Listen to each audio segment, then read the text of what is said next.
66 million years ago, a fiery rock from space slammed into Earth with a force greater than millions of nuclear bombs combined. In an instant, the world of the dinosaurs, the rulers of land, sea and sky for over 160 million years, was thrown into chaos. Forests burned, skies darkened, and the air grew cold and toxic. For a long time, people have imagined this moment as the end of the dinosaurs, but the truth is far more fascinating.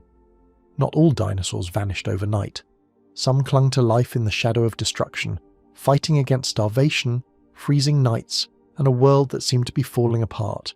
Even more astonishing, a small group of feathered dinosaurs managed not only to survive but to adapt, eventually giving rise to the birds that soar above us today. So, how was dinosaur life after the asteroid impact? Before we begin, let us know where in the world you're watching from and what time it is there now. Now, settle in for a journey back in time, to the time when dinosaurs ruled the Earth.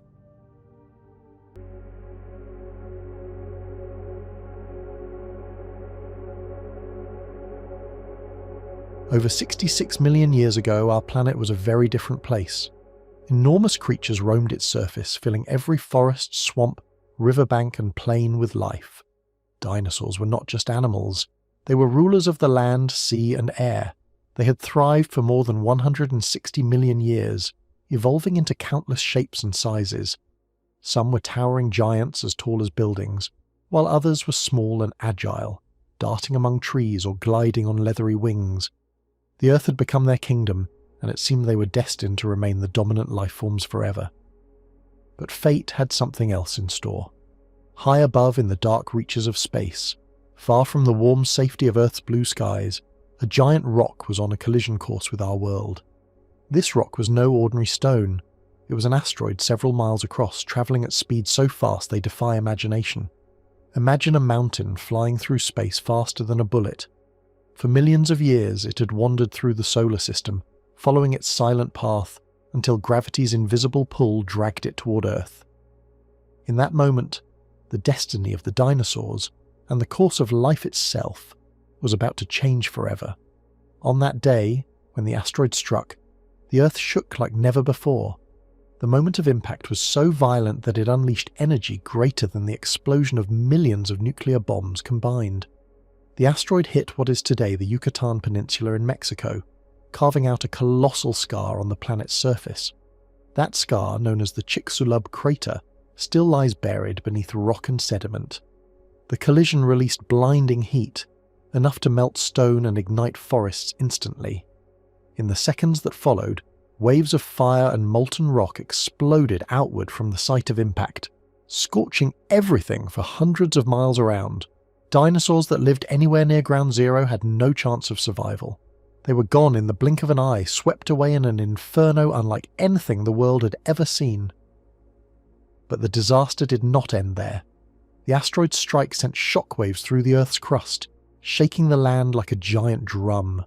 Huge tsunamis, towering taller than city skyscrapers, raced across ancient seas, smashing into coastlines and flooding vast stretches of land. Volcanoes were triggered in distant regions, spewing ash and lava as if the whole planet itself were convulsing in pain. Above, the skies turned into a battlefield of falling debris. Fragments of red-hot rock rained down across continents, starting wildfires that spread like raging storms. Entire forests went up in flames, filling the air with smoke. The impact had blasted billions of tons of dust and vapour high into the atmosphere, where it formed a thick shroud around the Earth. This blanket of dust and soot blocked sunlight, turning day into night for months and even years. Without sunlight, plants withered. The green world that dinosaurs depended on began to die. Forests fell silent, fields of ferns turned to dust, and the once thriving ecosystem started to collapse. With no plants to feed on, herbivorous dinosaurs starved. With no prey left, the mighty carnivores, such as the tyrannosaurs, followed. Slowly but surely, the giants of Earth fell one by one, victims not just of the impact itself, but of the chain reaction it had set in motion. The Earth grew colder as sunlight vanished. Temperatures plummeted, and the planet entered what scientists call an impact winter. Imagine a world where the skies remain dark for years, where cold winds sweep across barren lands, and where the songs of birds and the calls of animals fade into silence. That was the world after the asteroid strike. The dinosaurs, who had survived predators, droughts, and countless challenges for millions of years, now faced an enemy they could not fight: the collapse of their entire environment. Yet, not all life vanished. Some creatures found ways to endure. Small mammals, which had lived in the shadows of the dinosaurs for millions of years, proved more adaptable. They could burrow into the ground for warmth, feed on seeds or insects that remained, and reproduce quickly. Birds, which were descendants of certain groups of dinosaurs, also survived, carrying forward the legacy of their ancestors into the new age. In the seas, some reptiles and fishes managed to pull through, as did tiny organisms like plankton. Life had been battered, but it was not completely destroyed. The extinction of the dinosaurs was both an ending and a beginning. It marked the close of the Cretaceous period, the final chapter of the Age of Dinosaurs, and the start of the Paleogene period, a new age in Earth's history. With the great reptiles gone, a door opened for mammals to rise. Over the next millions of years, these small survivors evolved into countless forms, eventually giving rise to primates, and much later to humans. In a way, the asteroid that spelled doom for the dinosaurs also paved the path for us to exist. When we look back at that ancient event, it is staggering to think of how a single moment could alter the course of life on Earth. One rock from space, falling at just the right angle and speed, ended the reign of the dinosaurs and reshaped the destiny of our planet. Even now, scientists study the Chicxulub crater and the rocks that hold traces of the impact. They find evidence of shocked quartz, tiny glassy droplets called tektites, and layers of iridium, a rare metal more common in asteroids than on Earth. These discoveries confirm that the dinosaurs' end was not caused by slow decline alone, but by a sudden and catastrophic blow from the heavens. The story is written in stone, waiting for us to uncover and piece together. The thought of the asteroid event stirs both fear and wonder. It shows the violence of the cosmos, where silent wanderers of rock and ice can one day alter the fate of entire worlds. But it also shows the resilience of life, which even after unimaginable destruction, found a way to survive, adapt, and flourish again. Without that impact, the Earth today might still belong to dinosaurs, and we would never have come to be. When we walk through museums and see the towering skeletons of creatures like Tyrannosaurus rex or Triceratops, we are reminded of that lost world. These bones are not just relics of ancient animals, but symbols of a vanished era. They whisper of jungles filled with thunderous footsteps, of seas ruled by great reptiles, and of skies that once darkened under the wings of giant pterosaurs. And they also whisper of the fiery day when a mountain from space struck the Earth and brought it all to an end. Yet in another way, the dinosaurs live on. Birds that perch on our windowsills soar over oceans or sing in forests are their descendants. Every sparrow, eagle, and hummingbird carries in its DNA a trace of that mighty lineage. Life did not end with the asteroid. It transformed, finding new forms and paths. The Earth is still writing its story, and the asteroid strike is one of its most dramatic chapters. The world more than 66 million years ago was alive with thunderous footsteps, the cries of giant reptiles and forests stretching across the land like green oceans. It was a time when dinosaurs ruled, when massive flying creatures soared over primeval seas, and when strange mammals, still small and cautious, hid in the shadows. Yet, in a single moment, the course of Earth's history was changed forever. A rock from the heavens, more than 10 kilometers wide, came hurtling toward the planet with unstoppable force. When it struck the shallow waters near what we now call the Yucatan Peninsula in Mexico, it released an amount of energy greater than all the nuclear weapons humanity could ever build combined. The dinosaurs, who had reigned for more than 160 million years, had no idea that this was the day their age would end. The impact itself was violent beyond imagination, but it was the immediate aftermath. The fires, earthquakes, and tsunamis that spread terror across the Earth within moments of the strike. To understand this, we must try to picture the world as it was in the minutes, hours, and days after the asteroid's arrival. The asteroid entered the atmosphere at an unbelievable speed, faster than a bullet, faster than sound, faster than anything the dinosaurs had ever experienced. As it plunged through the air, it created a fiery trail, heating the atmosphere so intensely that the skies must have looked like they were set ablaze even before the strike. When it finally slammed into Earth, it vaporized instantly along with much of the crust where it landed. Rock turned into plasma. Oceans boiled away in the immediate area. The blast left behind a crater more than 150 kilometers wide and about 20 kilometers deep. It was as if the planet itself had been struck with a wound that would never truly heal. The very first consequence was fire. The colossal amount of energy released did not just stay in one place. The asteroid's impact sent a shockwave of heat into the atmosphere, throwing molten rock, dust and vaporized material high above the clouds, and then raining it back down across entire continents.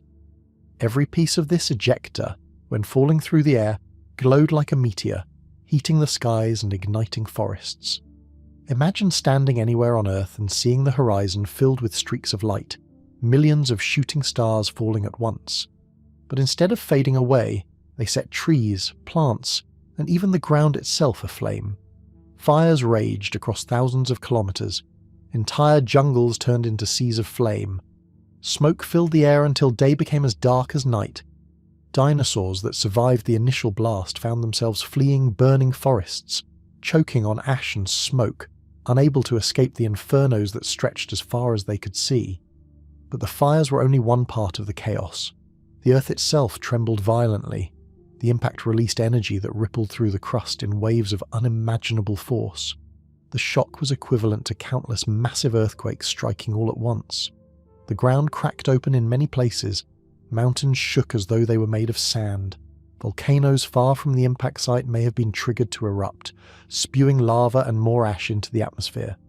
Earthquakes rolled across the continents, toppling forests and creating landslides that buried creatures alive.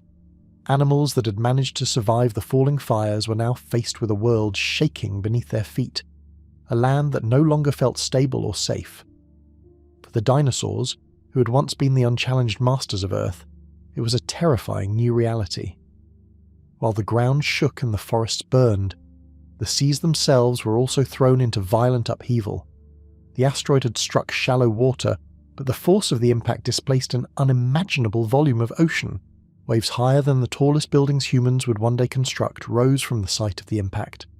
These were not ordinary waves, but tsunamis, walls of water so massive they travelled across oceans.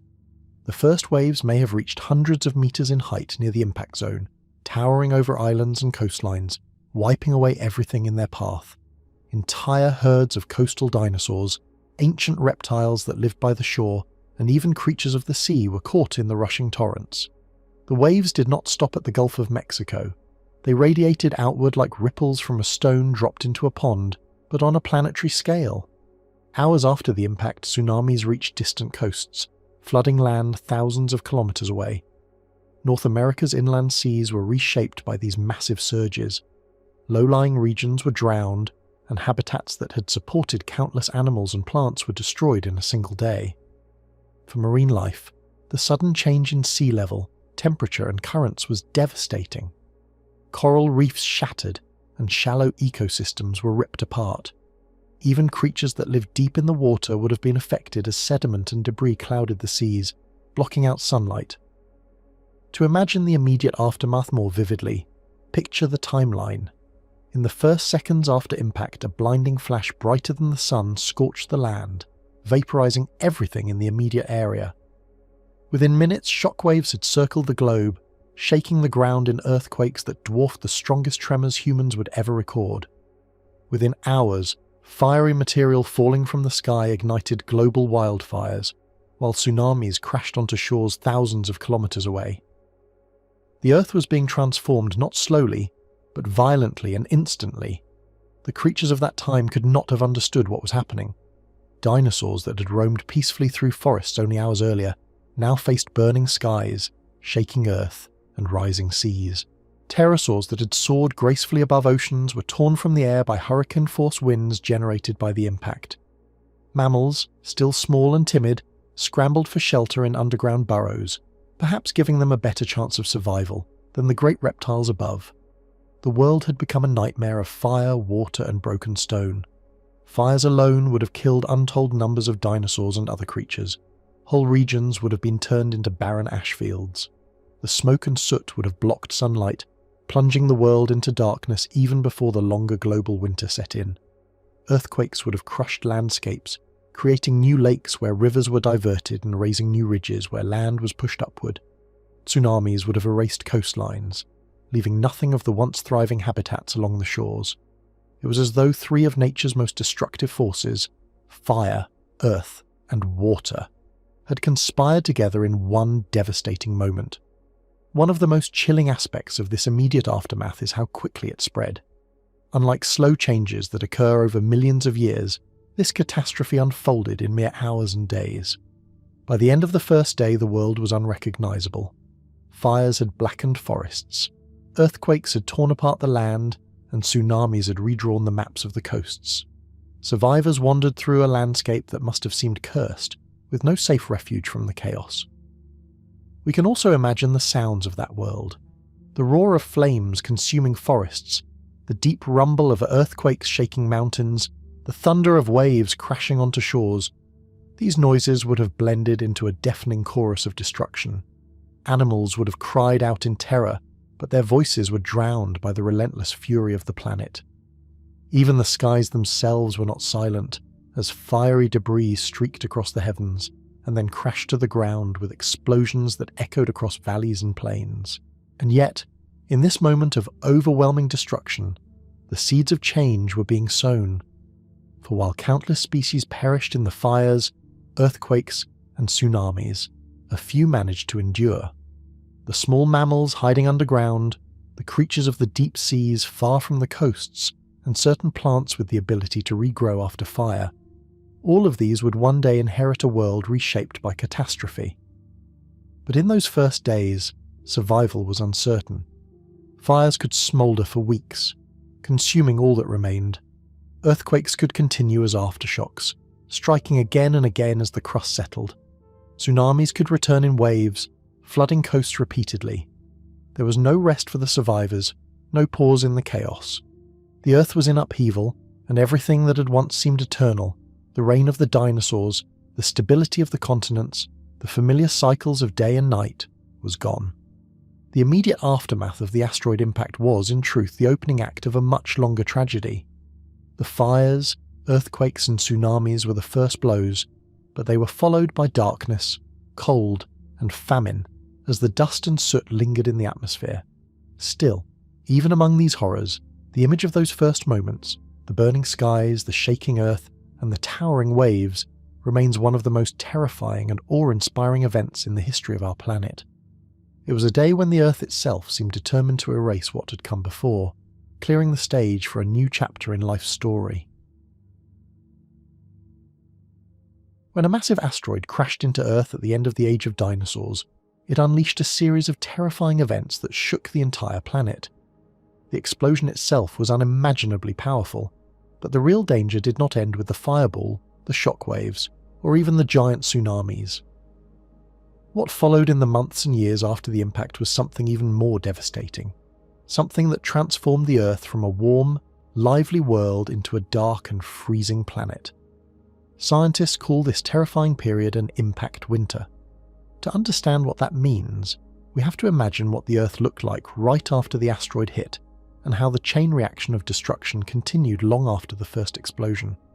The asteroid that struck Earth about 66 million years ago was several miles wide, and when it smashed into the Yucatan Peninsula in what is now Mexico, it released energy equal to billions of nuclear bombs going off at once. The explosion tore a hole in the ground more than 100 miles across and over 12 miles deep. Rocks, dirt, and pieces of the Earth's crust were blasted into the sky, with such force that many of them shot right out of the atmosphere before falling back down. Fires raged across forests, giant waves swept across oceans, and earthquakes shook the continents.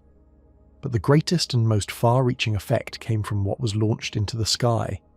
The impact produced an enormous amount of dust, ash, and vaporized rock. In addition to this, the fires that burned across entire continents released smoke and soot. Volcanoes were also triggered in some parts of the world, adding even more ash and gases to the atmosphere. All of these tiny particles rose high into the stratosphere, far above the level where rain clouds form.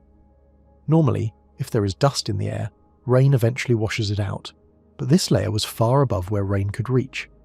That meant the sky stayed clogged with dark particles for a very long time. As the debris spread, the skies began to darken. Imagine standing in the middle of the day and finding the world turning dim, as though the sun itself had been covered with a blanket. At first, it may have seemed like a passing storm, but as the days turned into weeks, the darkness did not go away. The particles in the air were so thick that sunlight could not properly reach the ground. Scientists believe that within days of the impact, the Earth was plunged into a kind of twilight that lasted for months, and in some regions, almost total darkness. This sudden loss of sunlight had immediate and devastating consequences. Plants, which depend on sunlight for photosynthesis, could no longer produce food. Fields, forests, and oceans alike were affected. On land, plants withered quickly, while in the oceans, plankton, the tiny organisms at the base of the marine food chain, began to die off. Without sunlight, photosynthesis collapsed, and with it, the foundation of nearly all life. The lack of sunlight also caused global temperatures to drop sharply. The Earth's surface cooled rapidly, leading to what scientists call an impact winter. It was as if the world had been thrown into a sudden, unnatural ice age. Temperatures in many places may have dropped by more than 20 degrees Celsius within weeks. The chill was not only harsh for living creatures, but also destructive for entire ecosystems. Animals that depended on warm climates struggled to survive. Reptiles, especially large dinosaurs that needed warmth, faced a crisis they could not overcome. Mammals, though small and better at finding shelter, still faced hunger and freezing conditions. The oceans, which usually act as buffers against sudden temperature changes, also began to cool. Cold surface waters mixed with deeper waters, disrupting ocean currents. This, in turn, changed weather patterns all over the world. Rainfall in some places may have almost stopped, while other areas might have faced violent storms as the planet tried to rebalance itself. But perhaps the most frightening part of the impact winter was how long it lasted. The soot and dust in the sky did not clear up quickly. Some estimates suggest that the Earth remained in darkness for several months, with very little light reaching the surface. Even after the darkest period passed, the skies stayed dim for years. Full sunlight may not have returned for nearly a decade. During this time, plants struggled to grow, animals starved, and ecosystems broke down.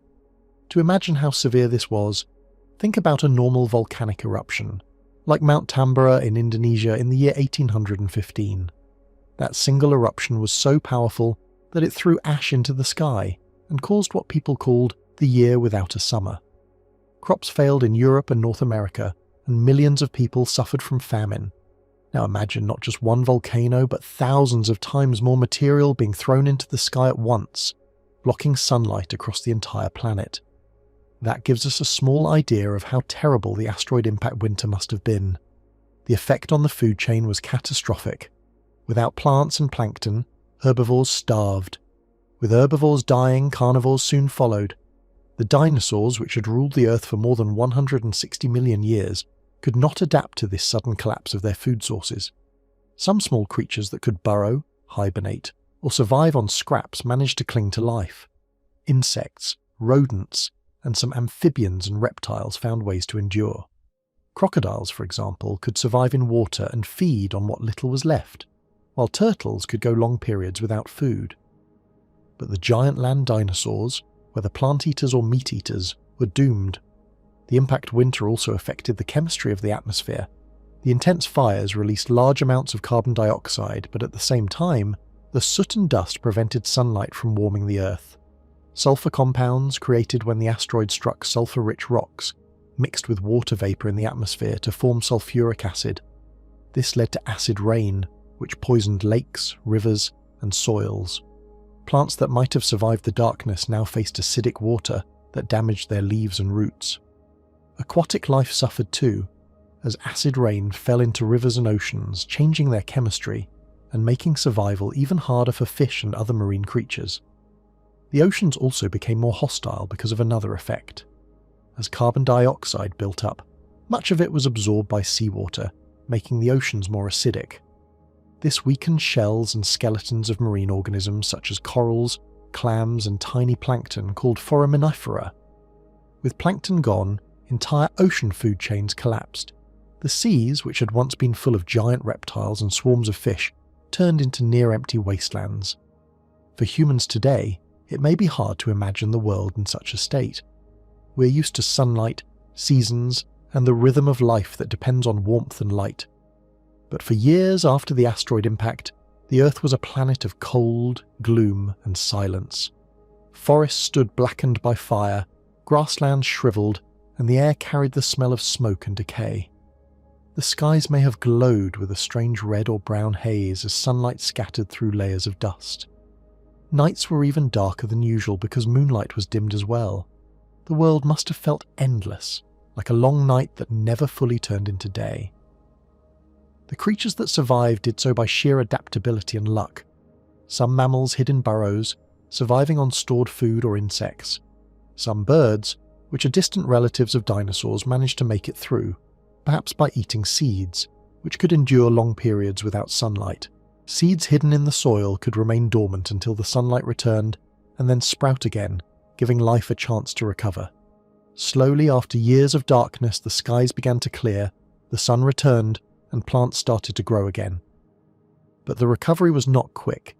It took hundreds of thousands of years for ecosystems to fully rebuild, and millions of years for new species to evolve and fill the empty roles left by the dinosaurs. The impact winter reshaped life on Earth forever. It cleared the way for mammals to rise, eventually leading to the appearance of primates and much later, human beings.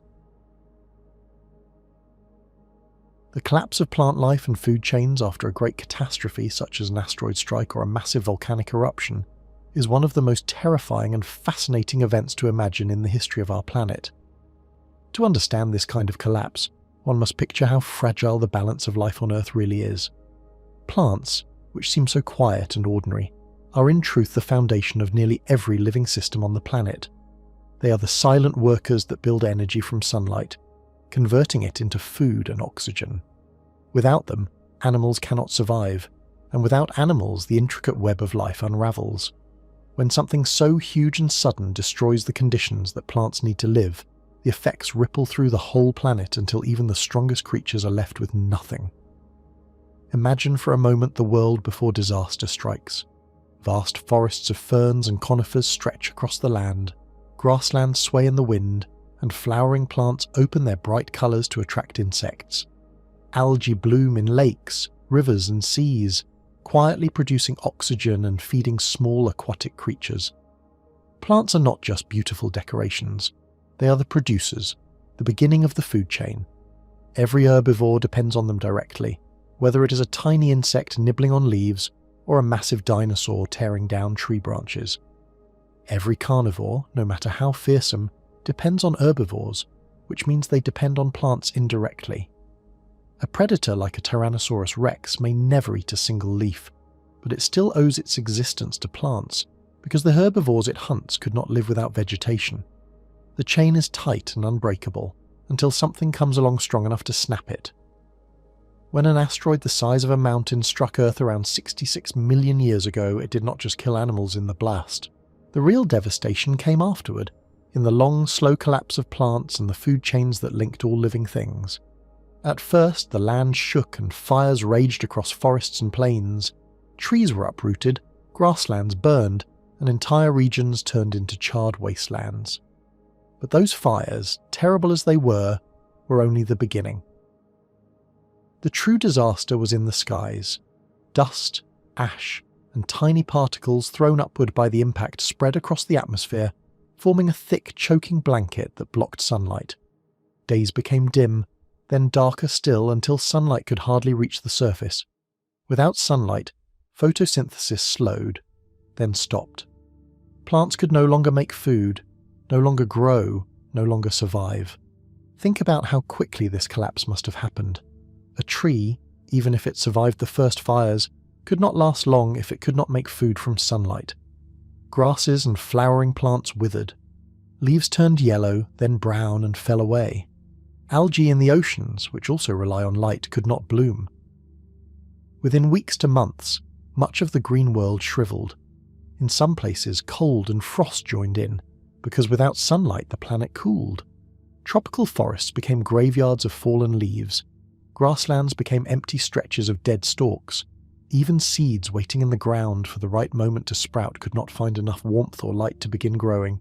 It is likely that a combination of both factors, with human hunting delivering the final blow to populations already stressed by environmental change, led to their extinction. Small, isolated populations persisted in refugia, such as Wrangel Island in the Arctic Ocean, until as recently as 4,000 years ago, long after their mainland counterparts had vanished. The woolly mammoth remains a powerful symbol of a lost world, a testament to the incredible adaptability of life, and a reminder of the profound changes that have shaped our planet. The diet of the woolly mammoth, Mammuthus primigenius, was a critical factor in its success and widespread distribution across the cold, arid landscapes of the Ice Age. As a specialized herbivore, its survival depended entirely on its ability to efficiently consume and process vast quantities of vegetation available in its unique environment.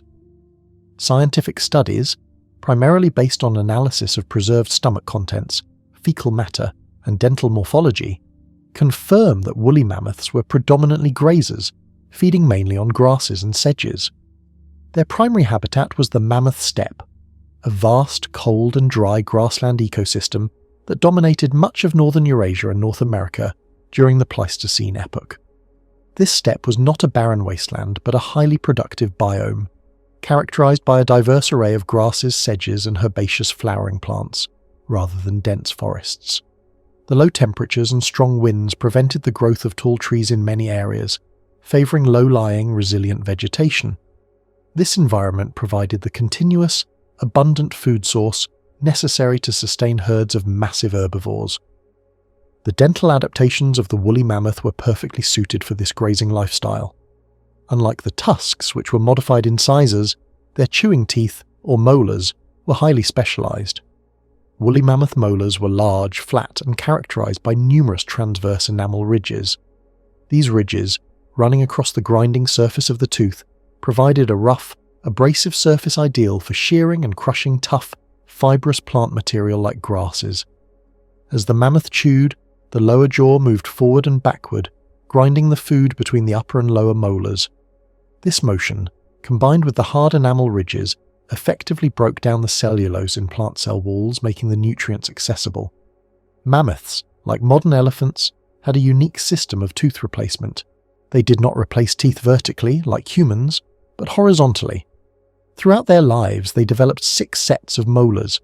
A new, larger molar would erupt at the back of the jaw and gradually move forward, pushing out the worn-out tooth at the front. This continuous replacement ensured that the mammoth always had a fresh, efficient grinding surface, which was crucial given the abrasive nature of their diet, which often included grit and dust from the environment. A mammoth's lifespan was directly tied to the condition of its last set of molars. Once these wore out, the animal would struggle to eat and eventually starve. While grasses and sedges formed the bulk of their diet, there were seasonal variations. During the warmer summer months, when fresh grasses and herbaceous plants were abundant, mammoths would have had a rich and relatively easy food supply. However, during the long, harsh winters, when much of the vegetation was covered by snow, their diet would have shifted. Evidence from frozen mammoth stomach contents indicates that they would consume dried grasses, sedges, and sometimes woody shrubs, mosses, lichens, and even bark when other food sources were scarce.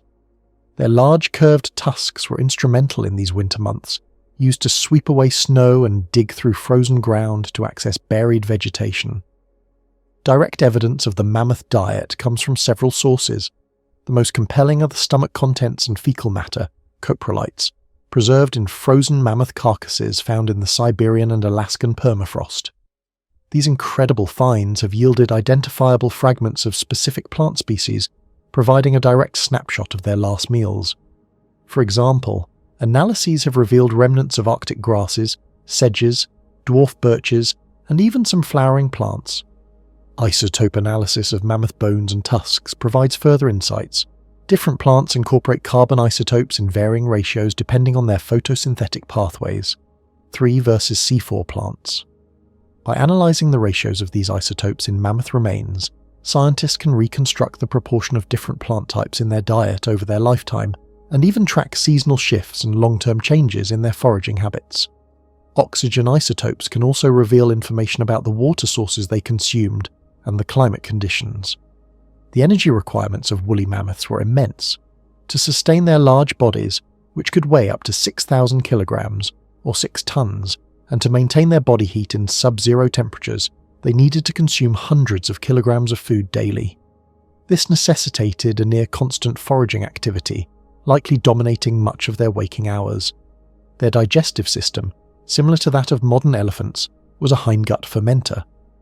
This means they had a large subhuman colon where symbiotic microbes broke down the tough cellulose in plant cell walls through fermentation, allowing the mammoth to extract nutrients from fibrous material that most other animals could not digest.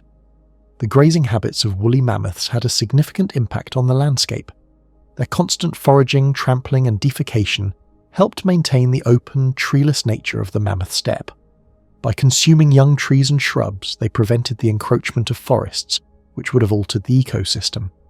This role as ecosystem engineers was crucial for maintaining the very environment that supported them and other large grazers.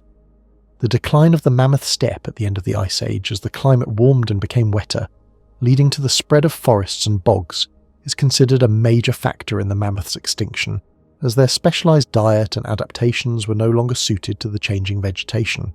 The term saber-toothed cat often brings to mind the fearsome Smilodon, a genus of extinct felids that roamed the Americas during the Pleistocene epoch, roughly 2.5 million to 10,000 years ago. Among the various species, Smilodon fatalis is the most well-known, with abundant fossils found primarily in the La Brea tar pits in Los Angeles. These magnificent predators were not direct ancestors of modern cats, but belonged to a separate evolutionary lineage within the Felidae family, characterized by their exceptionally long, dagger-like upper canine teeth. Smilodon possessed a remarkably powerful build, far more robust than any living cat. Its skeleton indicates a muscular, heavy-set animal, designed for strength and grappling rather than speed. An adult Smilodon fatalis could weigh between 160 and 280 kilograms, comparable to a modern lion or tiger, but with a more compact and powerful frame.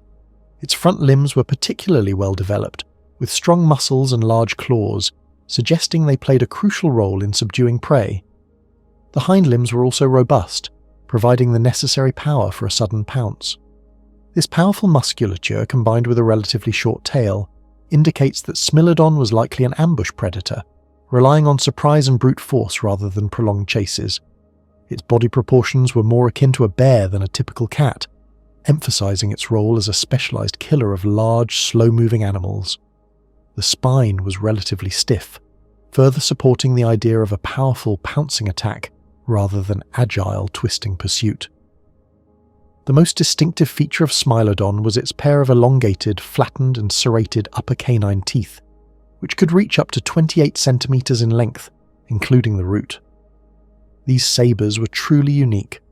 Unlike the conical, piercing canines of modern cats, Smilodon's canines were designed for precision cutting and stabbing. Their serrated edges would have aided in slicing through flesh. To accommodate these massive teeth, Smilodon had an extraordinary gape, capable of opening its jaws to an angle of about 120 degrees, much wider than a modern lion's 90 degrees. This wide gape was essential to allow the sabers to clear the lower jaw and be effectively deployed.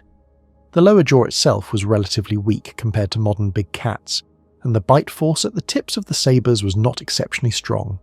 This suggests that the sabers were not used for crushing bone or for a sustained, powerful bite, but rather for quick, deep and precise punctures or slices into the soft tissues of large prey. The hunting strategy of Smilodon was highly specialized, adapted for taking down the megafauna of the Ice Age, such as bison, camels, horses, and juvenile mammoths or mastodons. Given its powerful build and relatively short legs, Smilodon was not built for long, fast chases. Instead, it likely employed an ambush technique. It would have stalked its prey, then launched a sudden, powerful pounce, using its immense forelimb strength to wrestle the victim to the ground. Once the prey was subdued, the sabers would come into play.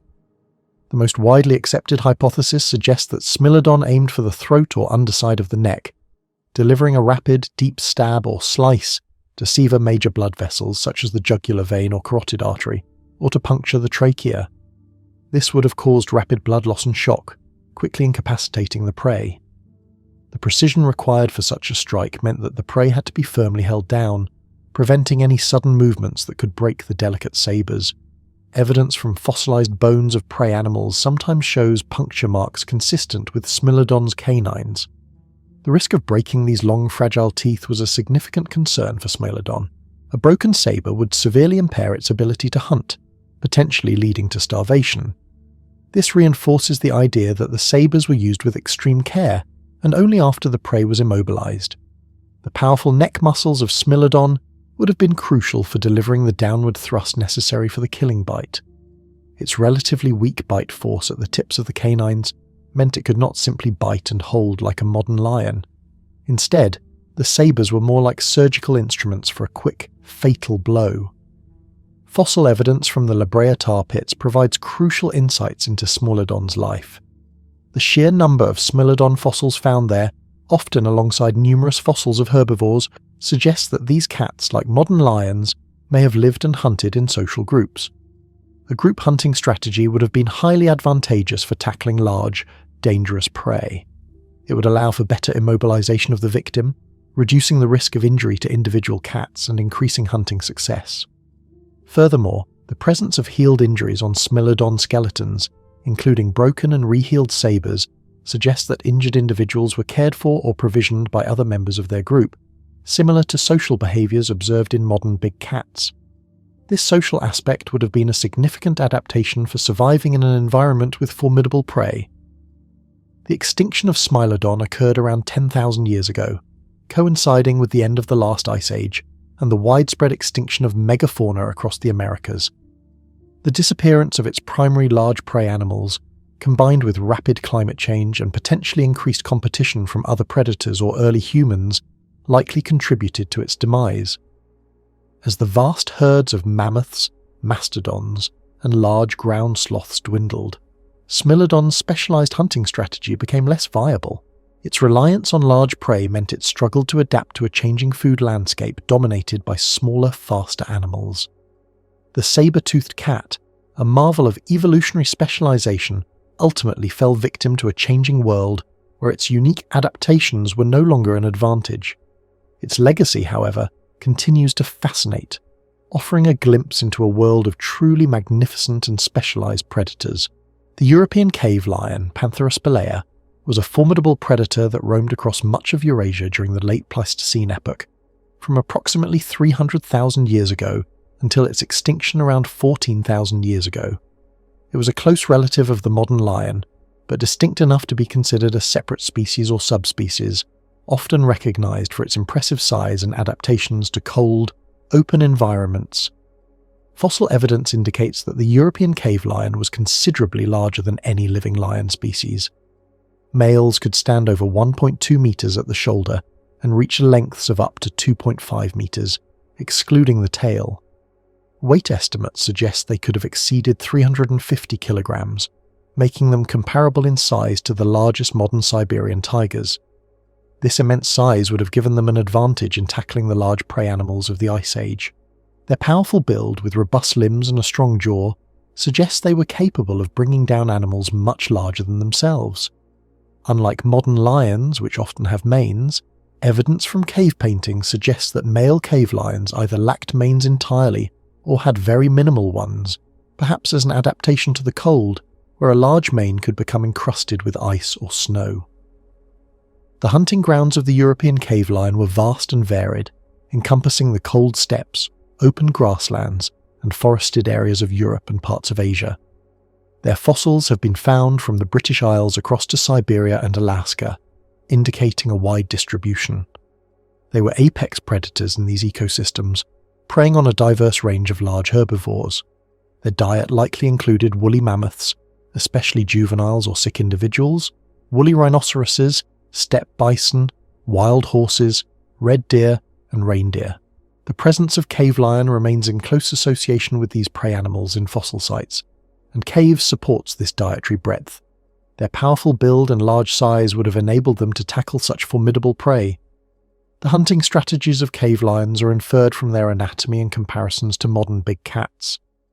Given their size and the nature of their prey, it is highly probable that cave lions, like modern lions, hunted in groups. Cooperative hunting would have been essential for successfully ambushing, pursuing, and subduing large and dangerous animals like mammoths or bison. Group hunting also increases hunting success rates and allows for the sharing of large kills, which would have been crucial in the energy-demanding environment of the Ice Age.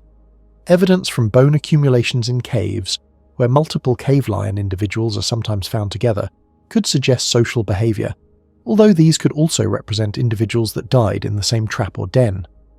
Some paleontologists suggest that cave lions might have been more solitary than modern lions, or perhaps lived in smaller pride structures, given the lower density of prey in some cold, vast environments.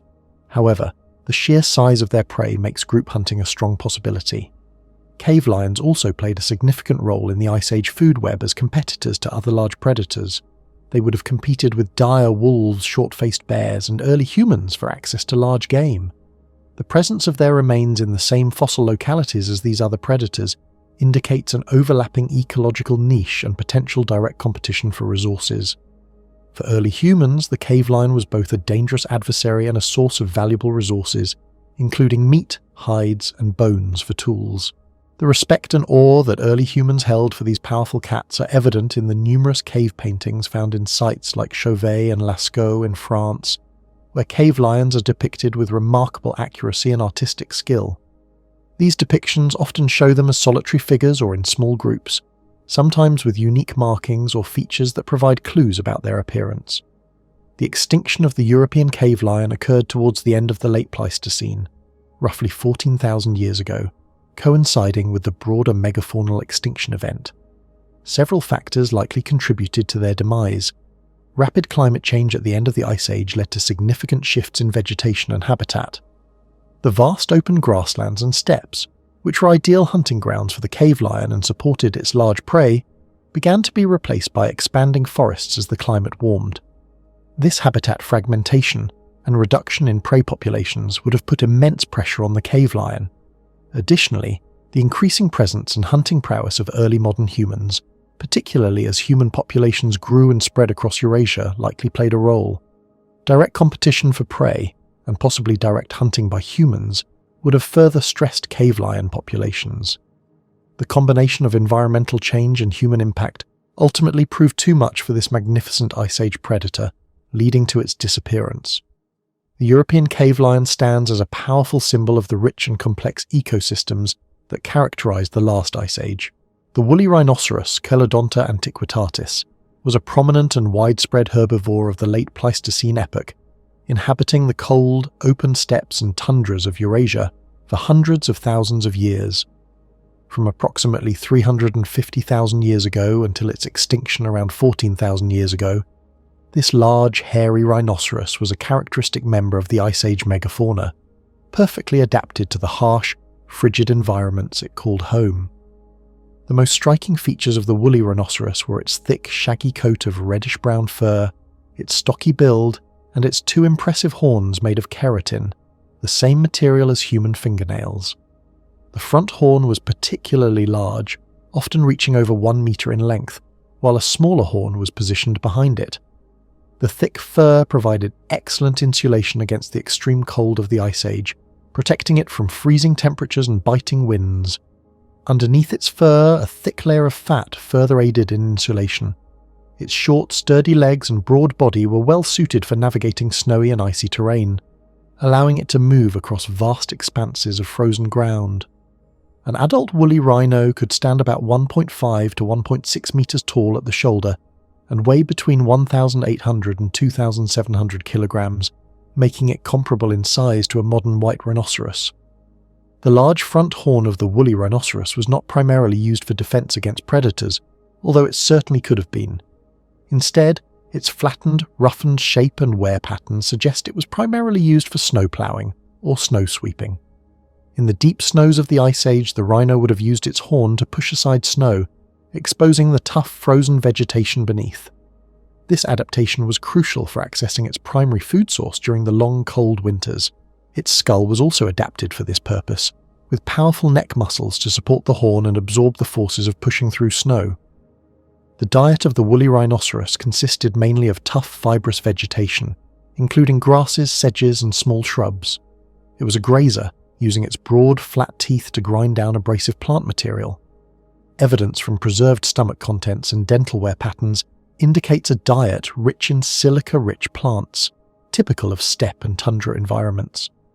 Unlike its modern relatives that often browse on leaves, the woolly rhino was primarily adapted for consuming ground-level vegetation. Its high-crowned teeth were continuously growing and highly resistant to wear, an essential adaptation for a diet of tough, gritty plants that would quickly wear down less specialized teeth. The harsh conditions of the Ice Age meant that vegetation was often sparse and frozen, requiring specialized adaptations for foraging. Woolly rhinoceros fossils are widely distributed across Europe and Asia, from Spain in the west to Siberia and China in the east. This broad geographical range indicates its success in adapting to the widespread cold, arid, and semi-arid environments that characterize the Ice Age. They often coexisted with other megafauna like woolly mammoths, steppe bison, and wild horses, forming part of the mammoth steppe ecosystem. While they were not as numerous as mammoths or bison, they were a significant component of the herbivore guild, providing a food source for large predators such as cave lions and dire wolves, and also early humans. Early humans, including Neanderthals and early modern humans, hunted woolly rhinoceroses. Evidence from archaeological sites such as bone assemblages with cut marks from stone tools indicates that these rhinos were a valuable source of meat, fat, and hides. Their thick hides would have been excellent for making warm clothing and shelters, crucial for human survival in the cold climate.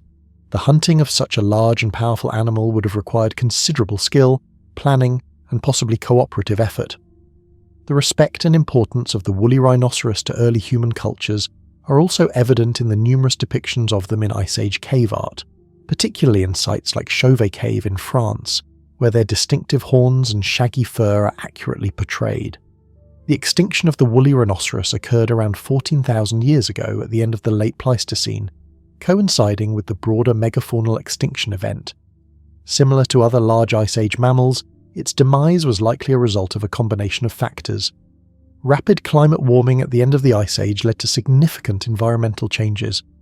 The vast open grasslands and tundras that the woolly rhino was adapted to began to shrink, replaced by expanding forests and wetlands as the climate became warmer and wetter.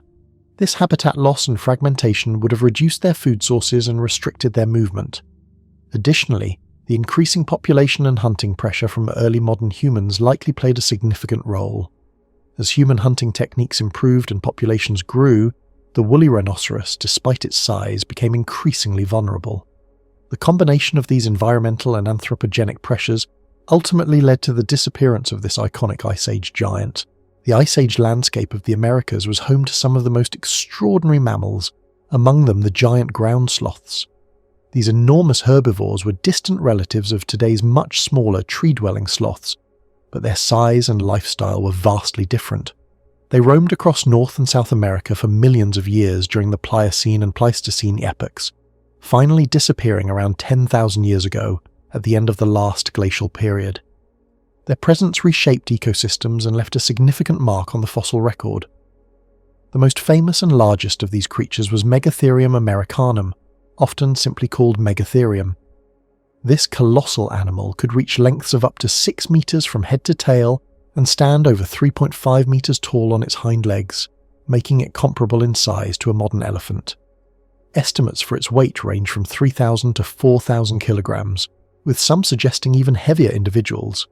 Its bones were incredibly robust, designed to support immense weight. Other notable giant ground sloths included Erematherium, found primarily in North America, and Mylodon, known from South America, which was somewhat smaller than Megatherium but still considerably larger than any living sloth. Despite their immense size, giant ground sloths were characterized by their slow movement. Their heavy pillar-like limbs, equipped with large blunt claws, were not built for speed. These claws, unlike those of tree sloths, were not primarily for hanging but rather for digging, grasping, and possibly for defense. Their feet were adapted for walking on the soles, but the claws would have been curled inward, forcing them to walk on the sides of their feet. This gait would have been slow and deliberate. Their powerful hind limbs and broad pelvis allowed them to stand upright on two legs, using their tail as a sturdy third support. This bipedal stance would have enabled them to reach higher branches for feeding, or perhaps to intimidate rivals or predators. The diet of giant ground sloths consisted primarily of leaves and branches, classifying them as browsers. Their blunt, peg-like teeth were well suited for stripping foliage from trees and shrubs. Fossil evidence, including preserved stomach contents and coprolites, fossilized dung, has confirmed a diet of tough plant material, including leaves, twigs, and possibly fruits. Their powerful forelimbs and claws would have been used to pull down branches or even uproot small trees, bringing the vegetation within reach of their mouths.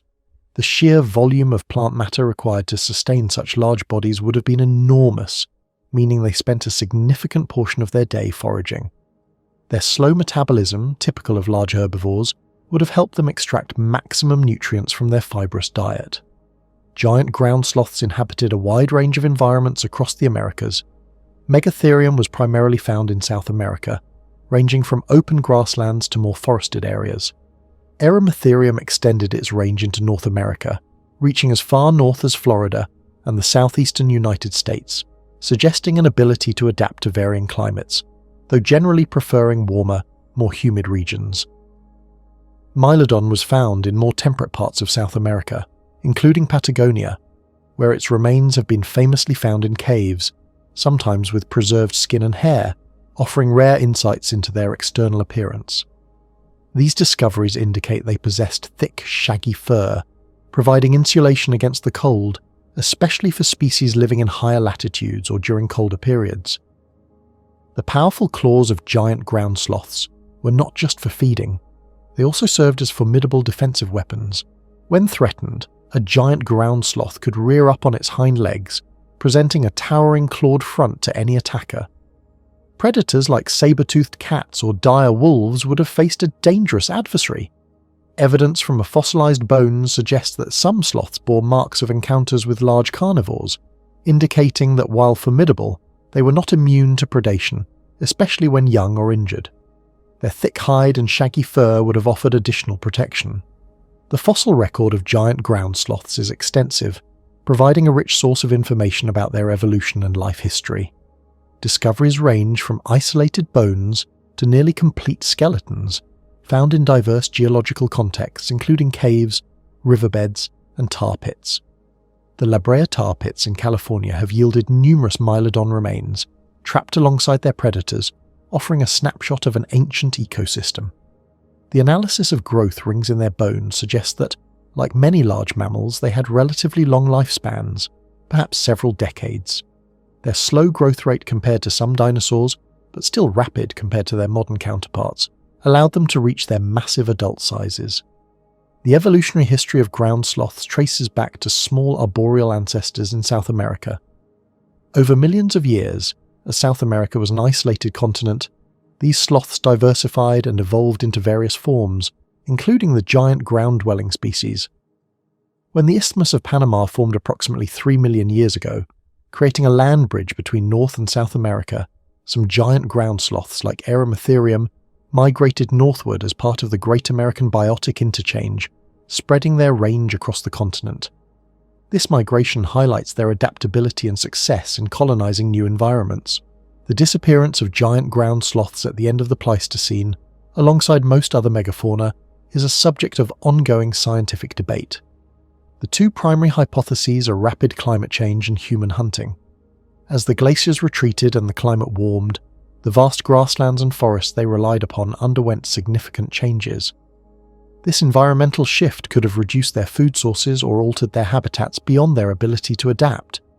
Simultaneously, the arrival of skilled human hunters in the Americas, armed with effective tools and hunting strategies, could have exerted immense pressure on these slow-moving large targets. It is possible that a combination of both factors, with humans delivering the final blow to populations already stressed by environmental changes, led to their ultimate extinction. Regardless of the exact cause, the disappearance of giant ground sloths marked the end of an era dominated by these magnificent slow-moving giants. The term megafauna refers to the large animals characteristic of the Ice Age, particularly the Pleistocene epoch, which spanned from about 2.6 million years ago to 11,700 years ago. While the term can broadly apply to any large animal, in the context of the Ice Age, it specifically denotes species that typically weigh over 45 kilograms, about 100 pounds, for terrestrial mammals, or sometimes over 1,000 kilograms, 2,200 pounds, for the largest examples. These colossal creatures were a defining feature of Ice Age ecosystems across the globe, especially in North America, South America, Eurasia, and Australia. The characteristics that define Ice Age megafauna often include their impressive size, which offered various advantages in their environment. Large body mass helps in thermoregulation, as bigger animals have a smaller surface area to volume ratio, allowing them to retain heat more efficiently in cold climates. This was crucial for survival during glacial periods. Their size also provided a degree of protection against predators, as only the largest and most coordinated carnivores could successfully hunt them. Furthermore, large herbivores could process vast amounts of low-quality forage, such as tough grasses and woody browse, which smaller animals might struggle to digest. Several factors contributed to why many of these large species thrived during the Ice Age. The prevailing climate, characterized by cycles of glacial and interglacial periods, created vast expanses of grasslands and tundras. These open environments, often referred to as mammoth steppes, were highly productive ecosystems supporting immense quantities of vegetation. The cold, dry conditions favoured the growth of hardy, nutrient-rich grasses and sedges that formed the primary food source for many mega-herbivores like woolly mammoths, woolly rhinoceroses, and steppe bison. The sheer availability of this food allowed populations to grow to enormous sizes and numbers. Adaptations to the cold were paramount for many megafauna.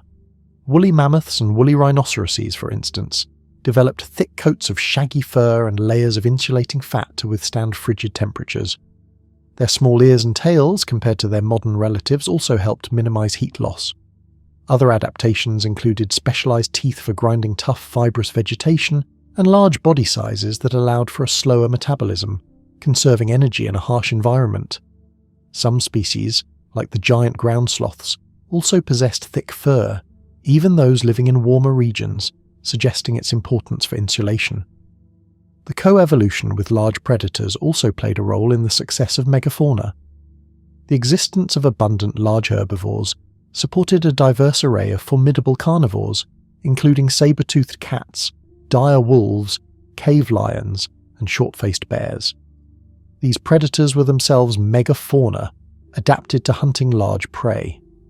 This predator-prey dynamic led to an evolutionary arms race, where herbivores developed defenses like size, herd behavior, and formidable horns or tusks, while predators evolved powerful jaws, specialized teeth, and social hunting strategies. This balance allowed for complex ecosystems to flourish. The relative absence of widespread human impact for much of the Ice Age also allowed megafauna to thrive. While early humans were present for a significant portion of the Pleistocene, their populations were generally small, and their hunting technology was less advanced compared to later periods. This meant that human predation, while present, was likely not a major limiting factor for megafauna populations across vast areas for millions of years. It was only towards the very end of the Ice Age, with more advanced hunting techniques and increasing human populations, that human activity became a significant pressure. Megafauna filled a wide array of ecological niches. Herbivores like mammoths and bison were ecosystem engineers, shaping landscapes through their grazing and browsing, creating open areas and dispersing seeds. Predators kept herbivore populations in check, ensuring healthy ecosystems. Scavengers, like dire wolves and some bears, cleaned up carcasses.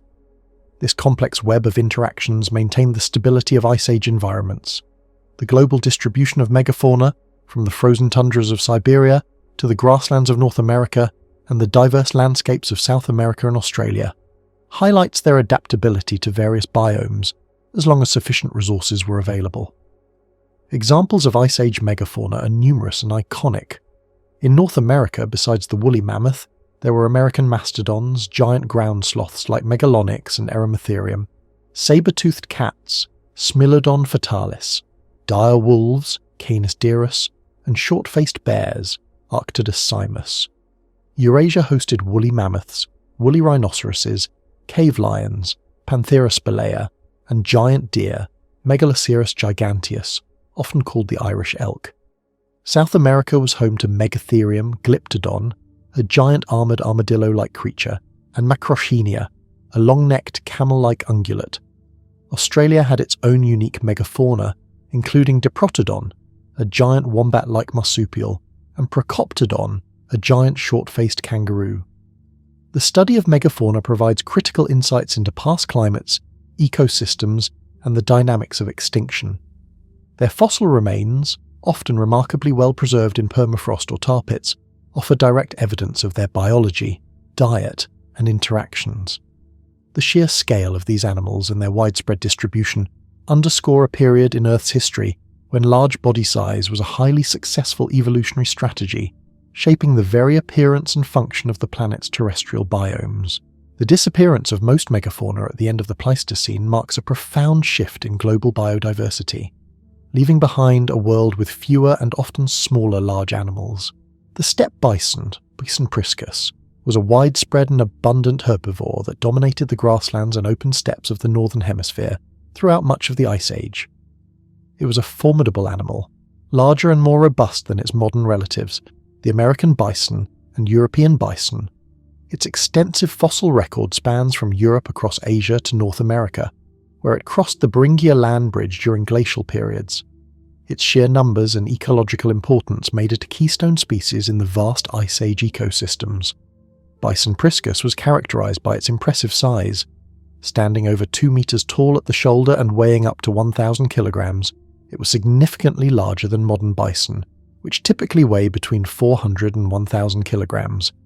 Its most striking feature was its massive horns, which could span up to 1.2 meters from tip to tip. These horns were thicker and more robust than those of living bison, curving outwards and upwards. Its body was powerfully built with a prominent shoulder hump that supported strong neck muscles, essential for grazing and for defense. Like other Ice Age megafauna, it likely possessed a thick coat of shaggy fur to insulate against the cold, though direct evidence of fur is rare. The primary habitat of the steppe bison was the mammoth steppe, a vast, treeless grassland ecosystem that stretched across much of Eurasia and Beringia into North America during glacial periods. This environment was characterized by cold, dry conditions that favored the growth of hardy grasses, sedges, and other herbaceous plants. The steppe bison was a specialized grazer, meaning its diet consisted almost exclusively of these grasses. Its large, high-crowned teeth were well adapted for grinding tough, abrasive plant material, and its digestive system was efficient at extracting nutrients from this fibrous diet. The abundance of these grasses across vast plains allowed the steppe bison to thrive in enormous numbers, forming large herds. The abundance of steppe bison made them an incredibly important food source for the array of large predators that roamed the Ice Age landscape. Saber-toothed cats, dire wolves, cave lions, and short-faced bears all preyed on steppe bison. The bison's large size and herd behavior were their primary defenses. Living in large groups offered protection through numbers, with many eyes and ears to detect danger, and the ability to form defensive formations against attacking predators. Despite their formidable size and horns, young, old, or injured bison would have been vulnerable targets. The fossil record, particularly from sites like the La Brea tar pits, shows numerous bison remains alongside those of their predators, indicating intense predator-prey interactions. Evidence suggests that steppe bison, like modern bison, were migratory animals. They would have followed the seasonal availability of fresh grazing lands, moving across vast distances to find optimal forage. This migratory behavior would have helped them avoid overgrazing any single area and allowed them to exploit the changing productivity of the steppe environment. Their movements would have also influenced the distribution of their predators, creating dynamic ecological relationships across the landscape. The fossil record of Bison priscus is extensive and well documented, providing a clear picture of its distribution and evolutionary history. Remains have been found from Western Europe, through Siberia, and across Alaska, and into the contiguous United States. In North America, the steppe bison is considered the ancestor of the modern American bison, bison. As the Ice Age ended and climates warmed, the vast grasslands began to shrink, and the steppe bison lineage underwent changes. Some populations evolved into smaller, more forest-adapted forms, eventually leading to the modern American bison. Other populations, particularly in Eurasia, either went extinct or were replaced by other bison species. The interactions between steppe bison and early humans were significant. Bison priscus was a crucial prey animal for Paleolithic hunters across its range. Its large size provided substantial amounts of meat, hide, and bone, all vital resources for survival in harsh Ice Age conditions. Archaeological sites across Eurasia and North America contain evidence of bison hunting, including bone accumulations, specialized tools for butchering, and even artistic depictions in cave paintings. The hunting of steppe bison would have required cooperative strategies and sophisticated tools, highlighting the ingenuity and adaptability of early human societies. The Blue Babe discovery in Alaska, a mummified steppe bison found in permafrost, provided unprecedented detail about its fur, muscle, and internal organs, offering a unique window into the biology of this extinct giant. The disappearance of bison priscus as a distinct species at the end of the Pleistocene is part of the broader megafauna extinction event. While some lineages adapted and survived as modern bison, the widespread large-horned steppe bison vanished. The causes are likely multifaceted, involving both rapid climate change and increasing human hunting pressure. As the Ice Age ended, the mammoth steppe ecosystem fragmented and gave way to more forested or diverse environments, reducing the vast grazing lands the steppe bison relied upon. Simultaneously, the increasing efficiency and population of human hunters would have added significant pressure, particularly on a species that gathered in large visible herds. The steppe bison, therefore, represents a crucial link in the understanding of Ice Age ecosystems, their dynamics, and the dramatic changes that occurred at the Pleistocene-Holocene boundary. The Irish elk, Megaloceros giganteus, was a truly magnificent creature of the Ice Age, often misunderstood and misnamed. Despite its common name, it was not exclusively found in Ireland, nor was it a true elk, which is the North American moose. It was a species of giant deer, more closely related to fallow deer than to modern elk or moose. Its fossil remains have been found across a vast geographical range, from Ireland and Great Britain, through continental Europe, across Siberia, and into parts of northern Asia, extending as far east as Lake Baikal. Its presence spanned a significant portion of the late Pleistocene epoch, roughly from about 400,000 years ago to around 8,000 years ago. The most striking feature of the Irish elk was its enormous antlers, which could span up to 3.6 metres, about 12 feet, from tip to tip and weigh up to 40 kilograms, about 90 pounds. These colossal antlers were grown and shed annually by the males, a massive physiological undertaking that required immense nutritional resources. The size of the antlers was directly related to the age and health of the individual male, with older, healthier males sporting the largest racks. The antlers were primarily composed of bone, growing at an astonishing rate during the spring and summer months. This rapid growth demanded significant amounts of calcium and other minerals, which the animal would have obtained from its diet. In terms of body size, the Irish elk was also impressive. Standing up to 2.1 metres, about 7 feet, tall at the shoulder, it was comparable in height to a modern moose, though it had a more robust and heavily built body.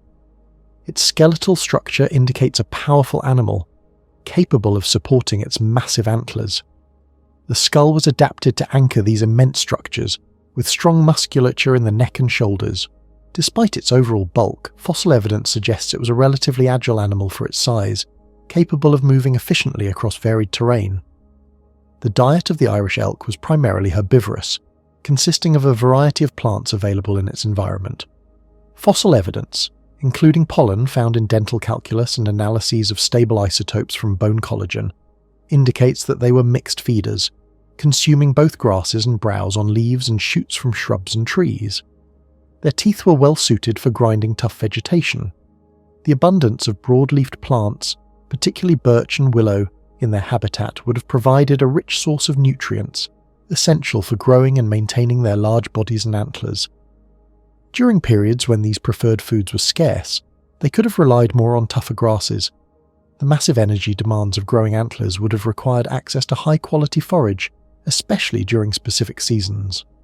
The habitat of the Irish elk was predominantly open grasslands, steppes and mixed woodlands, rather than dense forests. This preference for open or semi-open environments is consistent with the need to navigate and display such enormous antlers. Dense forest environments would have made movement and display impractical. These animals thrived during interglacial periods, when the climate was warmer and pastures were abundant, but also survived during colder stadial periods, adapting to more open, tundra-like conditions. Their wide distribution across Eurasia suggests adaptability to a range of cool temperate and cold grassland biomes. The extinction of the Irish elk around 8,000 years ago is a classic case study in paleoecology and remains a subject of scientific debate, though a combination of factors is increasingly accepted. Two main hypotheses dominate: climate change and human impact, with a focus on their interplay. One major factor was climate change. As the last glacial period ended and the Earth warmed, around 11,700 years ago, vast ice sheets retreated. This led to a significant shift in vegetation. The open grasslands and steppes, which were the preferred habitat of the Irish elk, began to be replaced by expanding dense forests, particularly in Europe. The thick undergrowth and dense tree cover would have made it extremely difficult for an animal with such enormous antlers to navigate, forage efficiently, or escape predators. Furthermore, the preferred broad-leafed plants of their diet became less widespread or accessible. The changing environment thus directly impacted their ability to feed and move, putting immense stress on populations. Another significant factor was human impact. As human populations grew and spread across Eurasia, they became increasingly skilled hunters. Archaeological evidence suggests that humans hunted Irish elk, as their bones are found in association with human tools and campsites. While it is unlikely that human hunting alone caused their extinction, it could have been a critical contributing factor, especially when combined with the environmental stress. A population already weakened by habitat loss and reduced food quality would be more vulnerable to predation pressure. Hunting efforts could have selectively targeted the largest males with the biggest antlers, potentially disrupting breeding patterns and reducing reproductive success. A third, more specific hypothesis links the antler size to extinction. It suggests that the continuous evolutionary drive for larger antlers, possibly due to sexual selection where females preferred males with bigger antlers, pushed the species to an evolutionary dead end.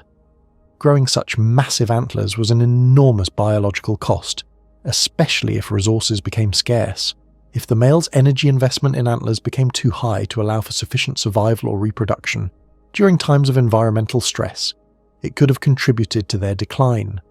However, this is usually seen as an exacerbating factor rather than the sole cause, as the species had successfully managed large antlers for hundreds of thousands of years. The timing of their final disappearance in various regions aligns with the spread of dense forests. While some isolated populations may have persisted in pockets of open habitat for a time, the overall trend of forest expansion proved to be an insurmountable hurdle. The Irish elk's story is a compelling example of how a specialized adaptation, while beneficial in one environment, can become a liability when conditions change rapidly. Its extinction serves as a reminder of the delicate balance between species and their environment, and the profound impact of past climate shifts and human activity on megafauna. The dire wolf, Canis dirus, was one of the most formidable and widespread predators of the late Pleistocene epoch in North America. Living from approximately 125,000 years ago until about 9,500 years ago, it was a contemporary of woolly mammoths, saber-toothed cats, and early humans. Its name, dire, meaning dreadful or terrible, perfectly reflects its powerful build and its likely role as an apex predator of the Ice Age. Physically, the dire wolf was larger and more robustly built than any living wolf species, including the modern grey wolf, Canis lupus. An average dire wolf might have weighed around 60 to 70 kilograms, 130 to 150 pounds, with some larger individuals reaching up to 110 kilograms, 240 pounds. This made it roughly 25% heavier than an average grey wolf. Its skull was broader, and its jaws were more powerful, equipped with larger teeth, especially the canines and carnassials, shearing teeth. This powerful dentition suggests an adaptation for processing large amounts of bone, indicating that they were effective at crushing bone to access marrow, a valuable nutritional resource from large prey. The limbs of the dire wolf were comparatively shorter and sturdier than those of the grey wolf. While the grey wolf is built for sustained pursuit over long distances, The dire wolf's build suggests it was more adapted for delivering powerful bites and subduing large prey in close quarters. This stockier build would have been advantageous in grappling with large, struggling megafauna. Dire wolves were highly social animals, living and hunting in packs, much like modern wolves. Evidence for this social structure comes from fossil bone beds, particularly at the Rancho La Brea tar pits in Los Angeles, California. Thousands of dire wolf remains have been recovered from these pits, often in association with the remains of large herbivores like bison, horses, and ground sloths.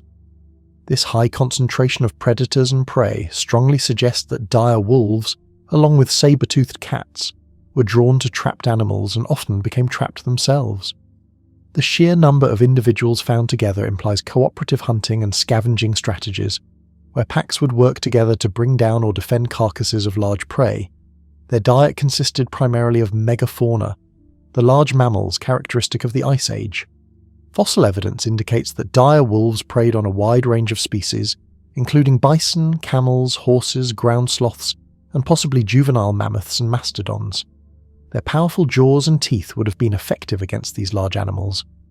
The ability to crack bone also suggests they were skilled scavengers, capable of fully utilizing a carcass, including bones left by other predators. This adaptability as both hunters and scavengers would have been crucial in the dynamic and competitive Ice Age ecosystems.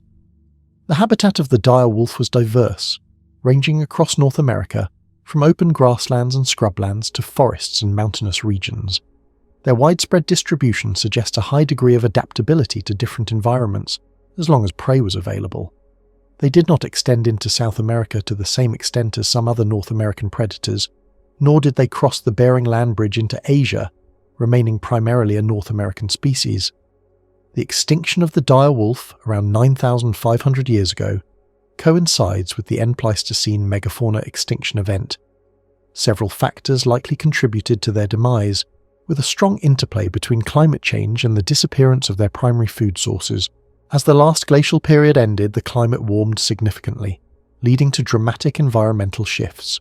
The vast open grasslands and steppes, which supported the large herds of herbivores dire wolves depended on, began to shrink or transform into dense forests. This habitat change directly impacted their prey base. Many of the large herbivores, such as horses, camels, and ground sloths, either went extinct or experienced severe population declines.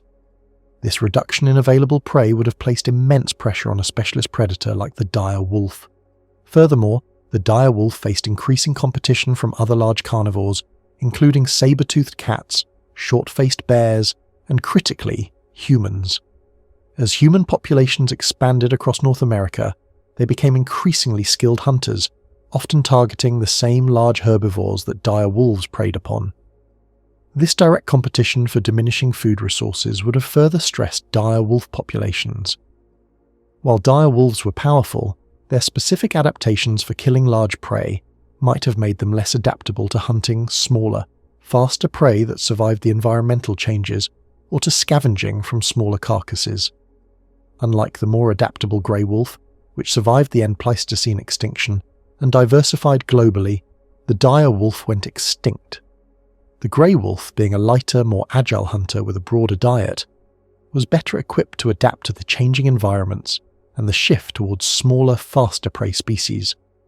The dire wolf's specialized morphology, while advantageous for hunting megafauna, became a liability as those megafauna disappeared.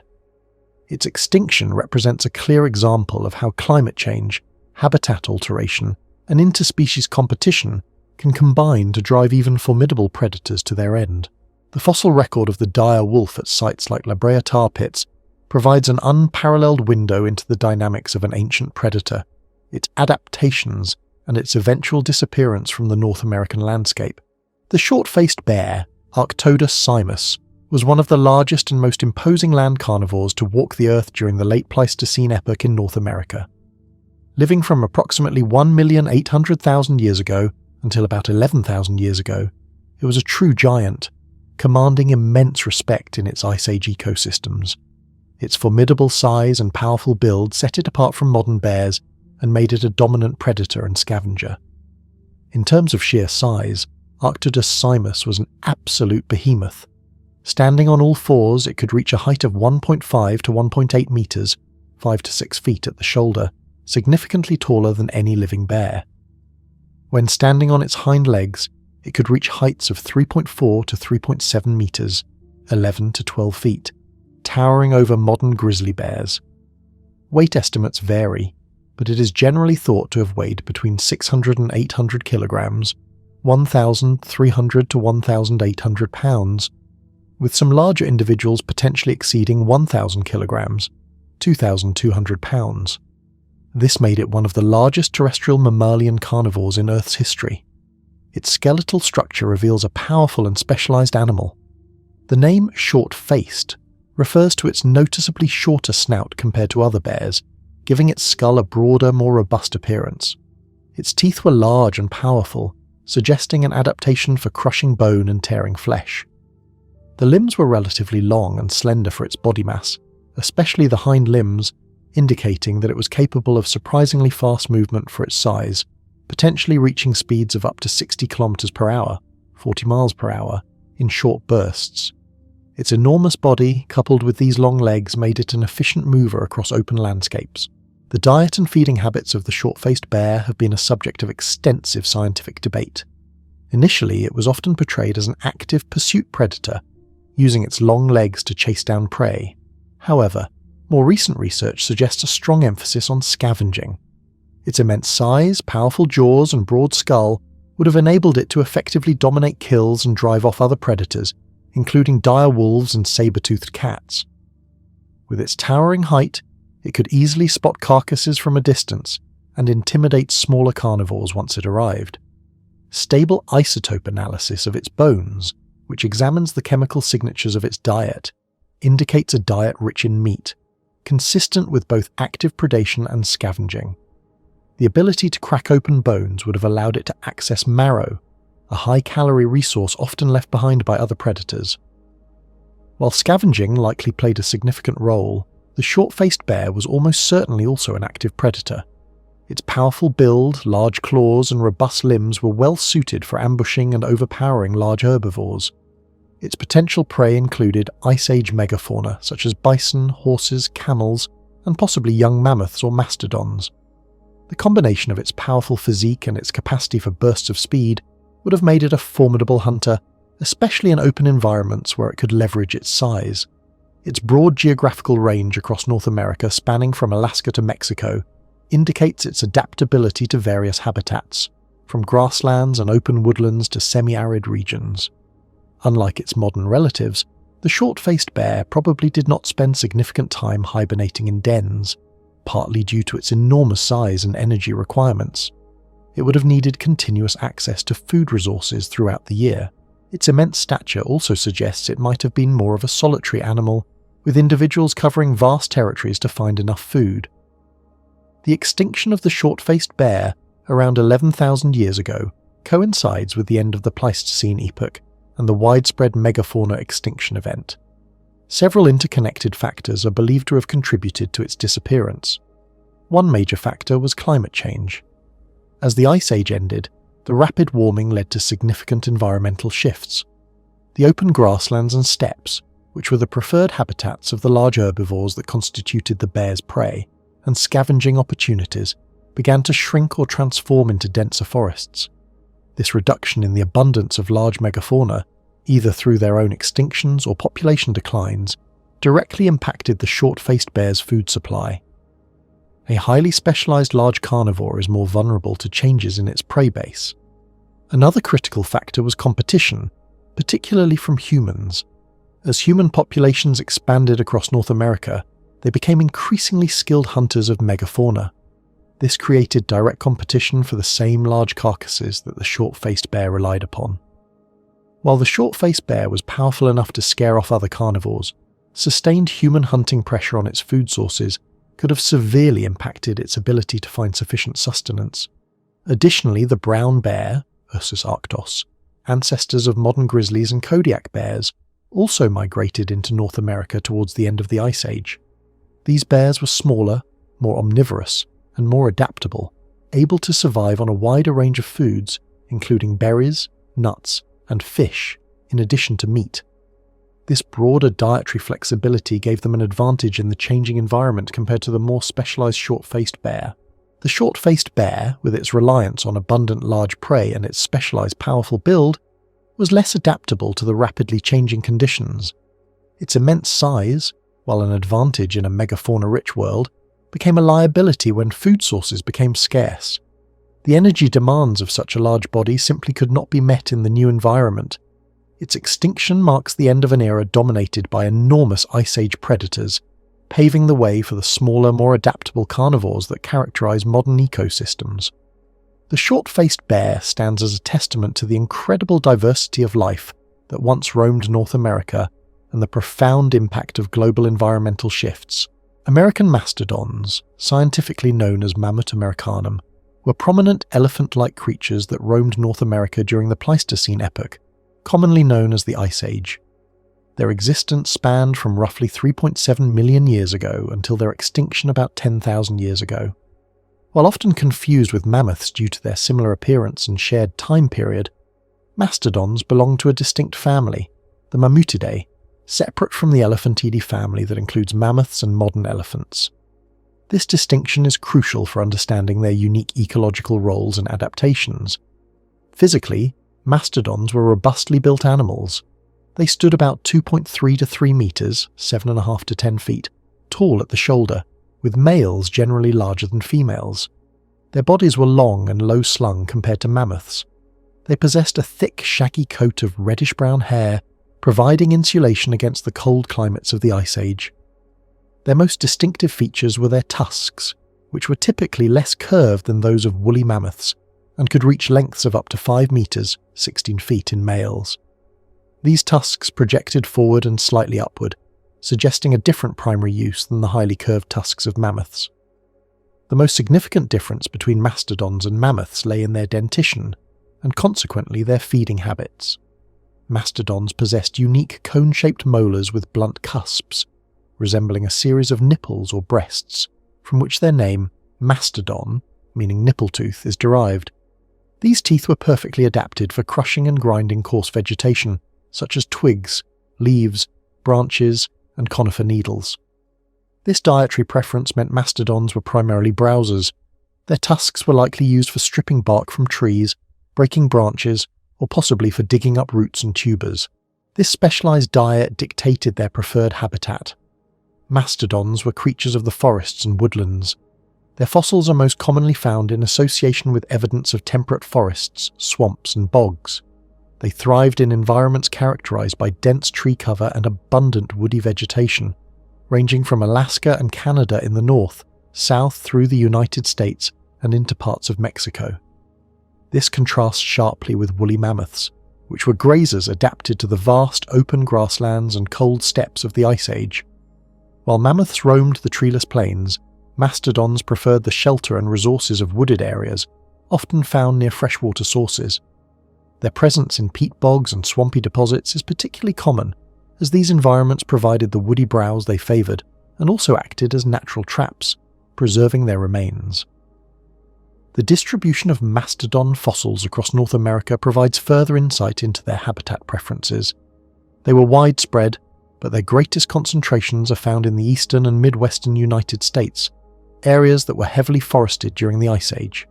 For instance, numerous mastodon remains have been recovered from states like New York, Michigan, and Ohio, often from ancient lake beds or swampy areas. This geographical pattern reinforces their role as forest dwellers, utilizing the rich arboreal resources available. Their role in the ecosystem was that of a major herbivore, shaping forest landscapes through their feeding. By browsing on trees and shrubs, mastodons would have created clearings and maintained open woodland areas, influencing plant succession and providing habitats for other species. They were likely prey for large carnivores such as saber-toothed cats and dire wolves, especially the young or infirm. Evidence from fossil sites sometimes shows cut marks on mastodon bones, indicating scavenging or hunting by early humans. The social structure of mastodons is believed to have been similar to modern elephants, with matriarchal herds of females and young, while adult males lived mostly solitary lives or in small bachelor groups. This is inferred from the size distribution of fossil remains and comparisons to extant proboscideans. Their relatively long lifespan, estimated to be around 60 years, would have allowed for complex social learning and knowledge transfer within herds. The extinction of the American mastodon around 10,000 years ago coincides with the end of the last glacial period and the arrival of humans in North America. The exact cause of their disappearance is still debated, but it likely involved a combination of factors. Rapid climate change at the end of the Ice Age led to significant shifts in vegetation. As glaciers retreated, vast forests replaced the mixed woodlands and open areas mastodons preferred, potentially reducing their food sources.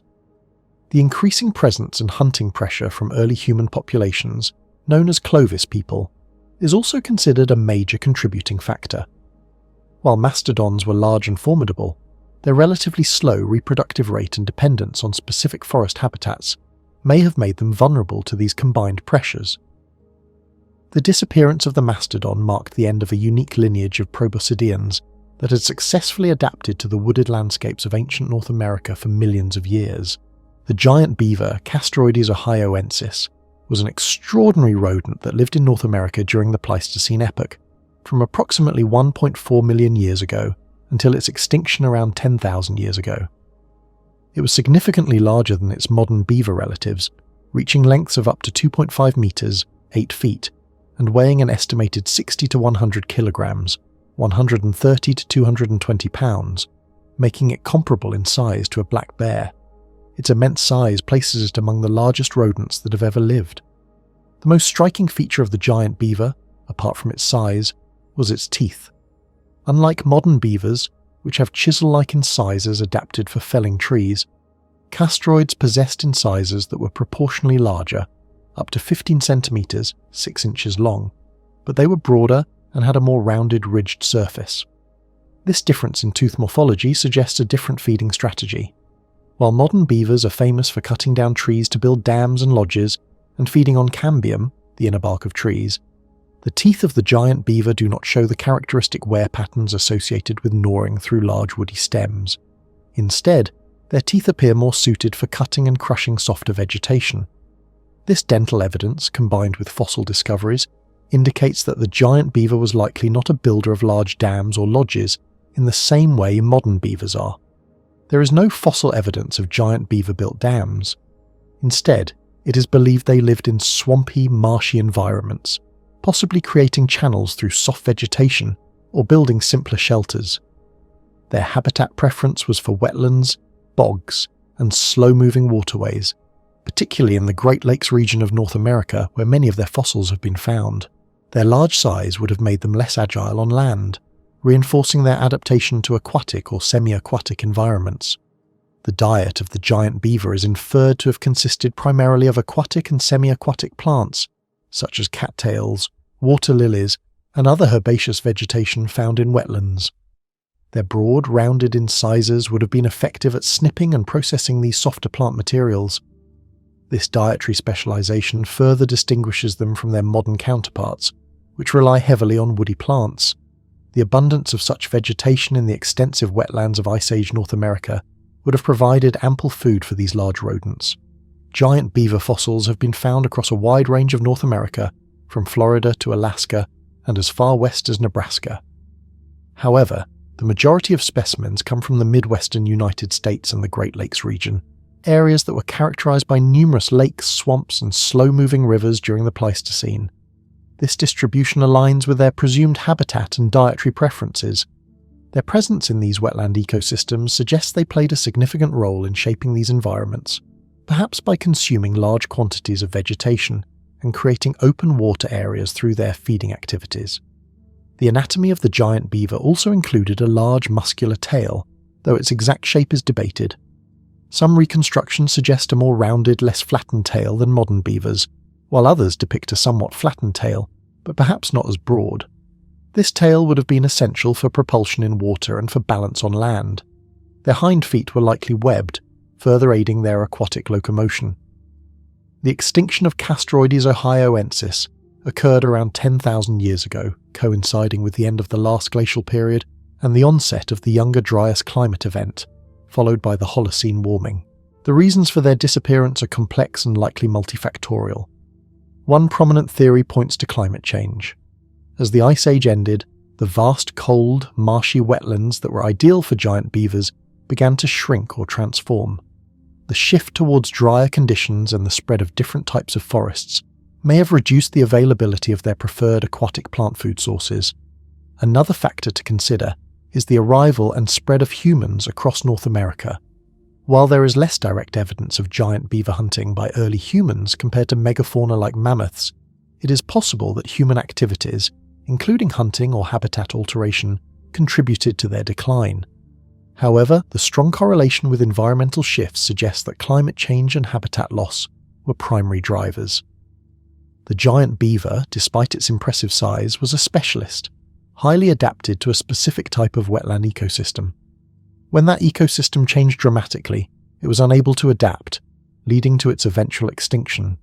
Its legacy remains a testament to the incredible diversity and scale of life during the Ice Age.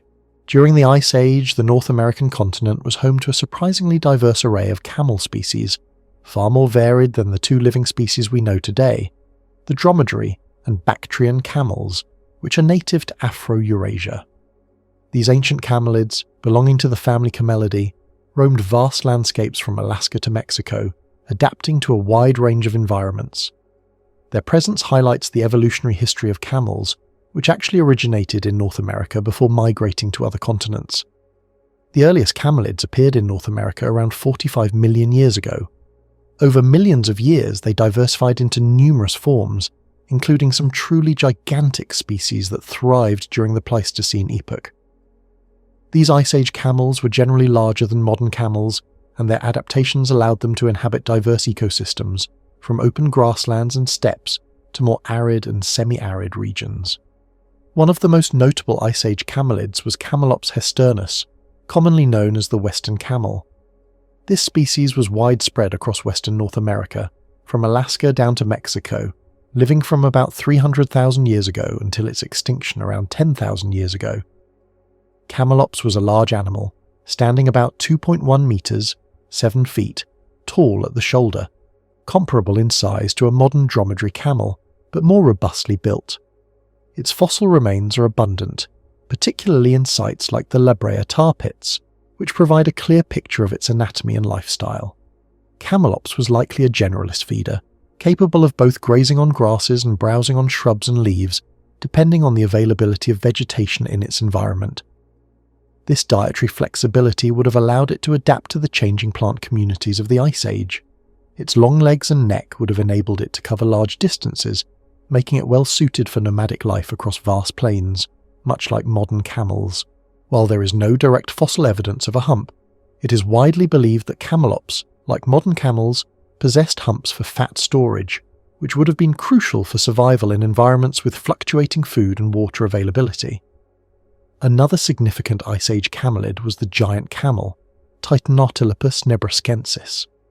This was truly a behemoth, standing up to 3.5 meters, 11.5 feet, tall at the shoulder, making it one of the largest camel species ever to exist. Titanotilopus lived earlier in the Pleistocene, from about 4.9 million to 300,000 years ago. Its immense size suggests it was a high browser, capable of reaching vegetation that smaller herbivores could not. Its robust build and large teeth indicate it was well suited for processing tough, fibrous plant material. Its fossils are rarer than those of Camelops, but they confirm its impressive dimensions. Other extinct camelid genera in North America included Hemiorchenia, a long-legged slender camelid that was ancestral to modern llamas and alpacas. Hemiorchenia species was smaller than Camelops and Titanotilopus, standing around 1.5 meters, 5 feet tall. They were widespread and adapted to a variety of environments, from grasslands to more wooded areas. Their lighter build suggests they might have been more agile than their larger relatives. The adaptations of these Ice Age camelids to different environments were crucial for their success. Their long legs were ideal for covering large distances in open landscapes, allowing them to migrate in search of food and water. Their specialized digestive systems, similar to modern camels, would have been efficient at extracting nutrients from tough, low-quality vegetation, and their ability to conserve water would have been an advantage in drier regions. The presence of humps for fat storage would have provided energy reserves during periods of scarcity.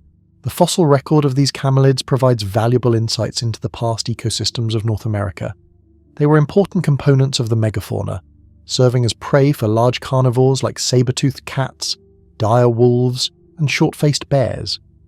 Evidence from fossil sites sometimes shows cut marks on camelid bones, indicating that early human populations also hunted them. The extinction of North American camelids, including camelops and Hemialkenia, occurred around 10,000 years ago, at the end of the Pleistocene epoch. This extinction event affected a wide range of megafauna across the continent. Similar to other extinctions of the period, the causes are thought to be a combination of rapid climate change and human impact. As the Ice Age ended, the vast grasslands and open woodlands that many camelids preferred began to transform. Forests expanded in some areas, while others became more arid, altering their habitats and food sources. Simultaneously, increasing hunting pressure from early human populations likely played a significant role in the decline of these large, slow-reproducing animals. While camels disappeared from their North American homeland, some lineages had already migrated across the Bering Land Bridge into Asia and then into South America, giving rise to modern dromedaries, Bactrian camels, llamas, alpacas, guanacos, and vicuñas. The Ice Age camelids of North America represent a fascinating chapter in the evolutionary history of these iconic animals, demonstrating their resilience and adaptability before their ultimate disappearance from their continent of origin. The story of horse evolution during the Ice Age is a complex and fascinating journey that spans millions of years and multiple continents. Modern horses, donkeys, and zebras are the last surviving members of a once incredibly diverse family, Equidae. During the Pleistocene epoch, often referred to as the Ice Age, a wide array of horse species thrived across vast grasslands and steppes, playing a vital role in the ecosystems of North America, Eurasia, and Africa.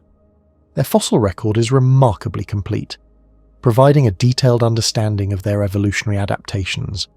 The earliest ancestors of horses originated in North America approximately 55 million years ago. These early forms were small, fox-sized forest dwellers with multiple toes, adapted for browse on leaves. Over tens of millions of years, as forests gave way to expanding grasslands, horses underwent significant evolutionary changes.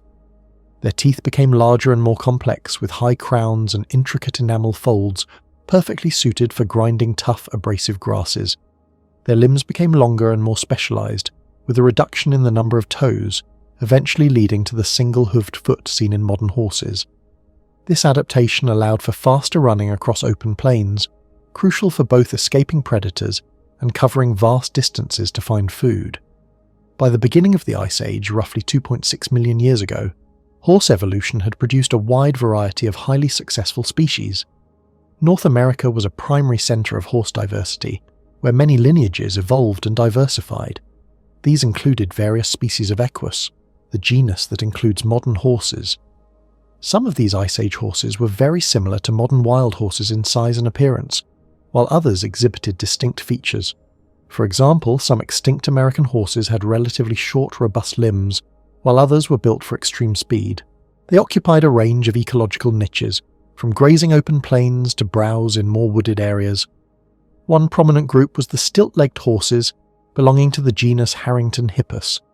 These horses had unusually long, slender limbs, which some scientists believe were an adaptation for navigating snowy terrain or for increased endurance running. Their fossils have been found across North America, suggesting they were widespread during colder periods. Another notable American lineage included various species of Equus scotti, also known as Scott's horse, which was a large, powerfully built grazer that resembled a modern draft horse. While North America was the cradle of horse evolution, multiple waves of horses migrated from North America into Asia via the Bering Land Bridge during periods of lower sea level. From Asia, they spread into Europe and Africa, diversifying into the various species of wild horses, asses and zebras that are known from the fossil record and in some cases survive today. These migrations were not one-off events but occurred multiple times over millions of years, leading to complex patterns of dispersal and evolution across continents. In Eurasia, one of the most widespread and ecologically significant Ice Age horses was Equus caballus ferus, closely related to the wild horses that survived into historical times such as the tarpan and Przewalski's horse. These horses were vital components of the mammoth steppe ecosystem, vast grasslands that stretched across much of northern Eurasia. They were adapted to grazing on tough, dry grasses in cold, arid conditions. Their fossils are abundant in regions like Siberia, Europe and Central Asia, often found alongside the remains of woolly mammoths, woolly rhinoceroses and steppe bison. Other extinct Eurasian horse species included Equus hydruntinus, or the European wild ass, which was smaller and resembled a modern donkey. It inhabited more southern and western parts of Europe, likely preferring open grasslands and semi-arid environments. In Africa, the ancestors of modern zebras and asses diversified, adapting to the specific ecological conditions of the African savannas. The Grevy's zebra, for instance, has ancient roots, with fossil evidence of its lineage extending deep into the Ice Age. The abundance of horses during the Ice Age made them a crucial prey animal for many large carnivores. Saber-toothed cats, dire wolves, cave lions and hyenas all relied on horses as a significant food source. This predator-prey relationship drove further evolutionary adaptations in horses, favouring those with greater speed, endurance, and herd behaviour for protection. Evidence from fossil sites like the La Brea tar pits in North America shows a high proportion of horse remains, indicating their prevalence in the diet of Ice Age predators. The dispersal of horses also played a role in the spread of their specialised parasites and diseases, influencing the health and population dynamics of both horses and their predators. Horses were also hunted by early humans throughout the Ice Age. Archaeological sites across Eurasia and North America show evidence of human hunting of horses, with their meat providing vital sustenance and their hides used for clothing and shelter. The remains of horses are frequently found in association with human tools and campsites, indicating their importance in the diet of Paleolithic hunters.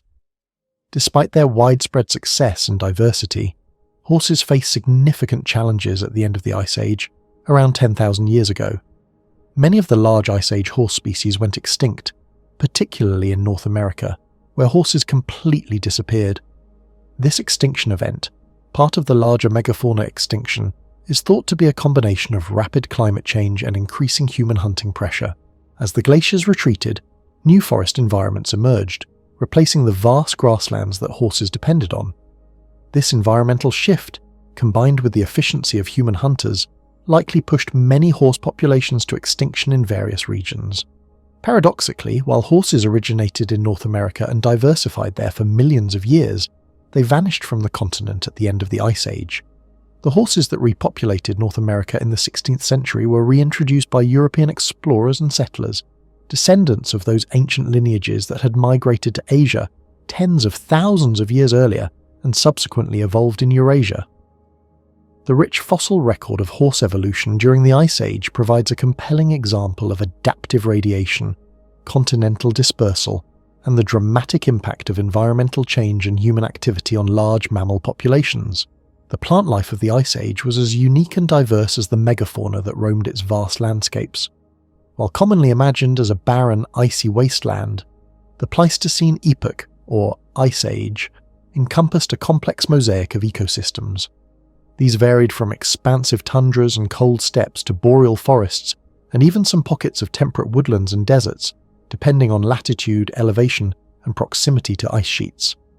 The types of plants that thrived were specifically adapted to the colder, drier, and often harsher conditions prevalent during glacial periods.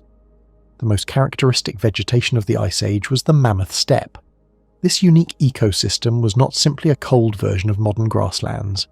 It was a highly productive and widespread biome that stretched across vast areas of northern Eurasia and North America, including parts of modern-day Siberia, Alaska, and the Bering Land Bridge. The mammoth steppe was dominated by cold-adapted grasses, sedges, and other herbaceous plants. Unlike modern Arctic tundras, which are relatively low in productivity, the mammoth steppe was incredibly fertile. This high productivity was due to a combination of factors: dry air that reduced snow cover, allowing sunlight to reach plants year-round; nutrient-rich loess, wind-blown silt, deposited by glaciers; and the grazing activity of megafauna, which helped maintain open pastures and cycled nutrients. Key plant types of the mammoth steppe included a variety of cold-adapted grasses, Poaceae family, which formed the bulk of the vegetation. These grasses were tough and nutritious, providing ample food for large herbivores like woolly mammoths, steppe bison, and horses. Sedges, Cypricae family, which are grass-like plants often found in wet areas but also adapted to drier conditions, were also abundant. Forbs, which are non-woody flowering plants other than grasses and sedges, added to the diversity. These might have included plants like Arctic poppies, cushion plants, and various members of the daisy and buttercup families, often growing low to the ground to avoid harsh winds and maximize warmth. Beyond the open steppes, shrub tundras were common in areas with slightly more moisture or protection. These would have included dwarf willows, Salix species, dwarf birch, Betula nana, and various heath plants, Ericaceae family, that are well adapted to cold, acidic soils. These shrubs provided an additional food source for browse animals and offered low-lying cover. In regions less affected by glacial advances, or in warmer interglacial periods, more familiar boreal forests, taiga, extended. These were dominated by coniferous trees like spruce, Pisceae, fir, Abies, and pine, Pinus, mixed with deciduous trees such as larch, Larix, birch, Betula, and aspen, Populus. These forests would have supported different sets of herbivores, like moose and caribou, that browsed on twigs and leaves. The southern limits of glacial expansion often featured a narrow band of mixed coniferous and deciduous forests that transitioned into temperate ecosystems. The distribution of plant life was strongly influenced by climate. During glacial maxima, when ice sheets were at their largest, polar deserts existed close to the ice, with very sparse vegetation. Further from the ice, the vast cold steppes and tundras dominated. During interglacial periods, when temperatures were warmer and ice retreated, forests expanded, and the zones of vegetation shifted northward.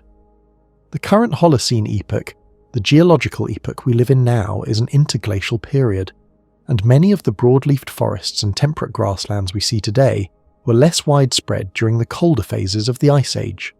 Evidence for Ice Age plant life comes from several sources. Pollen analysis is a crucial method. Pollen grains are incredibly durable and are preserved in lake sediments, peat bogs, and permafrost layers for thousands to millions of years. By analysing the types and proportions of pollen in different sediment layers, scientists can reconstruct past vegetation patterns and infer climate conditions. For example, a high abundance of grass pollen indicates a grassland environment, while spruce pollen suggests boreal forest. Plant macrofossils such as seeds, leaves, wood fragments, and even whole branches are sometimes preserved in permafrost or oxygen. Poor environments like bogs. These offer direct evidence of specific plant species that existed. For instance, well-preserved woody fragments confirm the presence of certain tree species in areas now beyond their modern range. The diets of Ice Age herbivores, studied through coprolites, fossilized dung, or dental wear patterns, also provide clues about the plants they consumed. For example, analysis of mammoth teeth shows clear evidence of a diet dominated by abrasive grasses, while mastodon teeth indicate a browse diet of leaves and twigs. Chemical analysis of mammoth hair can reveal details about their diet over time, supporting the widespread existence of diverse forage. The resilience of Ice Age plants was remarkable. They had to endure long, cold winters, short growing seasons, and often strong winds. Many evolved strategies like growing close to the ground, developing deep root systems, or having dense insulating foliage. The interaction between plants and megafauna was also critical. Large grazers prevented dense forest growth in many areas, maintaining the open steppes that were essential for their survival. Their dung also helped fertilize the soil, supporting further plant growth. The plants were the foundation of the entire Ice Age ecosystem, supporting the colossal herbivores and, in turn, the formidable carnivores that hunted them. Permafrost, ground that remains frozen for at least 2 consecutive years, is a remarkable natural phenomenon that covers vast areas of the Earth's polar and high mountain regions. During the Ice Age, permafrost was even more widespread, extending much further south than it does today. Its extreme cold and stability have made it an unparalleled preserver of ancient life, offering scientists an extraordinary window into the Pleistocene epoch. The material preserved within permafrost is often in such an incredible state that it feels as if time itself has been frozen. One of the most astonishing aspects of permafrost is its ability to mummify large animals. When an animal dies and its body is quickly covered by sediment in a permafrost environment, the continuous freezing prevents decomposition by bacteria and fungi. The cold, dry conditions effectively dehydrate the tissues, turning the animal into a natural mummy. Unlike fossils where soft tissues are replaced by minerals, permafrost allows for the preservation of skin, muscle, hair, organs, and even blood. This provides an unprecedented level of detail for scientific study. The discovery of woolly mammoths in permafrost is perhaps the most famous example. Over the past 2 centuries, numerous mammoth carcasses, ranging from partial remains to remarkably complete individuals, have been found in the permafrost of Siberia and Alaska. Famous finds include Yuba, a baby mammoth discovered in 2007, so well preserved that her eyes and internal organs were intact, providing insights into mammoth infancy. Another notable example is the Yucca mammoth, found in 2010, which had preserved skin, hair, and even blood, allowing for the extraction of genetic material. These finds allow scientists to study mammoth anatomy, diet, and even potential causes of death in incredible detail. The preserved hair can be analysed to determine diet and even seasonal movements. Beyond mammoths, permafrost has yielded a menagerie of other Ice Age megafauna. Mummified woolly rhinoceroses, like the specimen Sasha found in 2014, provide invaluable information about their thick hides and horn structure. Steppe bison, notably the blue babe discovered in Alaska in 1948, have been found with skin, muscle, and even traces of stomach contents preserved, offering direct evidence of their diet. Remains of cave lions, ancient horses, and even birds have been recovered, each adding to the mosaic of Ice Age life.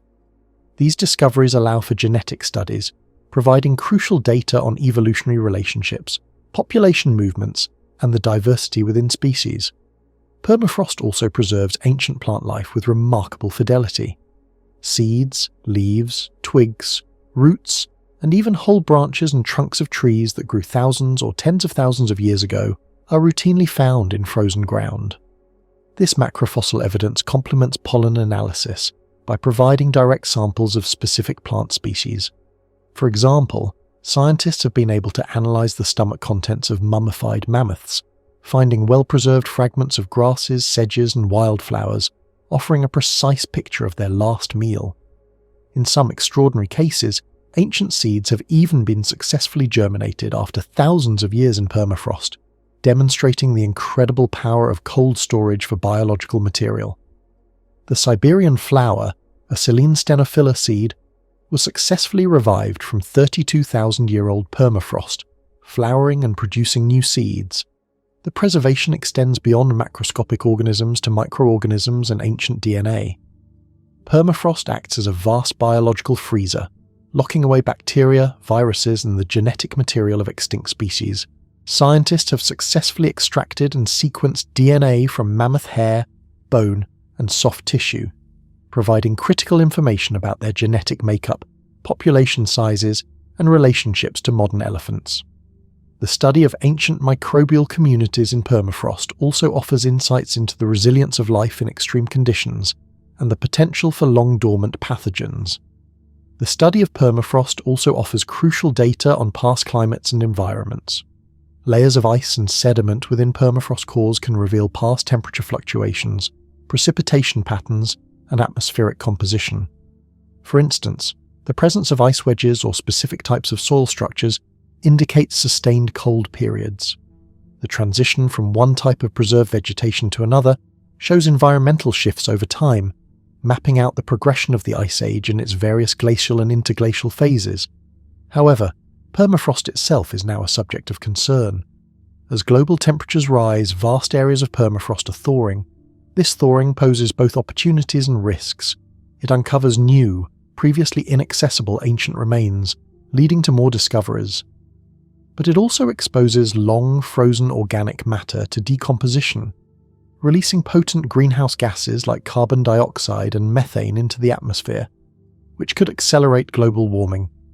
Moreover, the thawing could potentially release ancient microbes or viruses that have been dormant for millennia, though the risk of widespread harm from these is currently considered low. The permafrost wonders provide an unparalleled window into the Ice Age, but they also serve as a stark reminder of ongoing climate change and its potential impacts.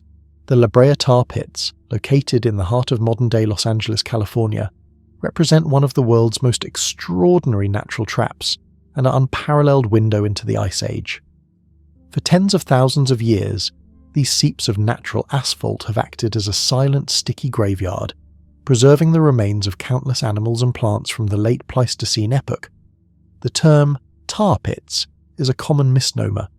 The sticky substance is not tar, but rather natural asphalt, a thick, viscous form of petroleum that seeps up from underground oil deposits.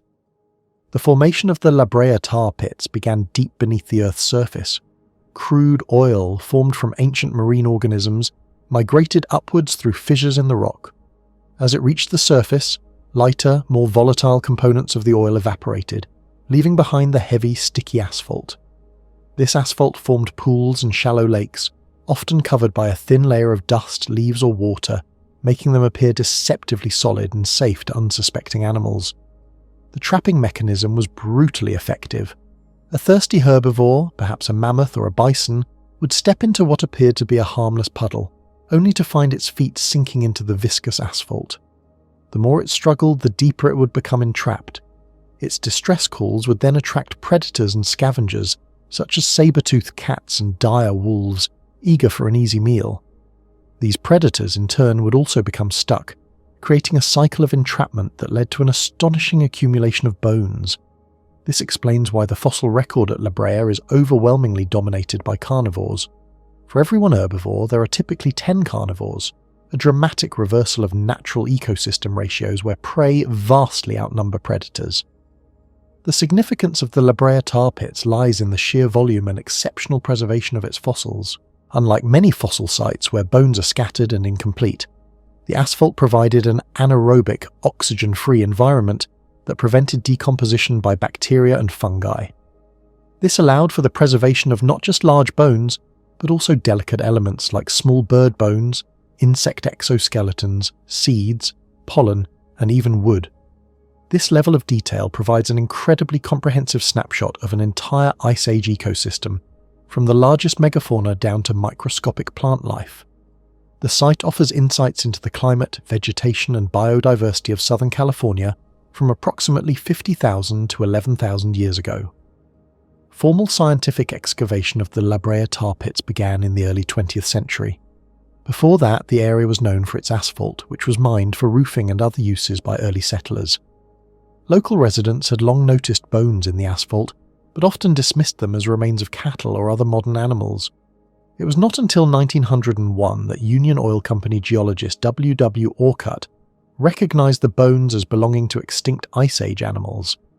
This discovery spurred systematic paleontological excavations, most notably by the Los Angeles County Museum of Natural History, which began extensive work in 1913. Over the decades, millions of fossils have been recovered from the pits.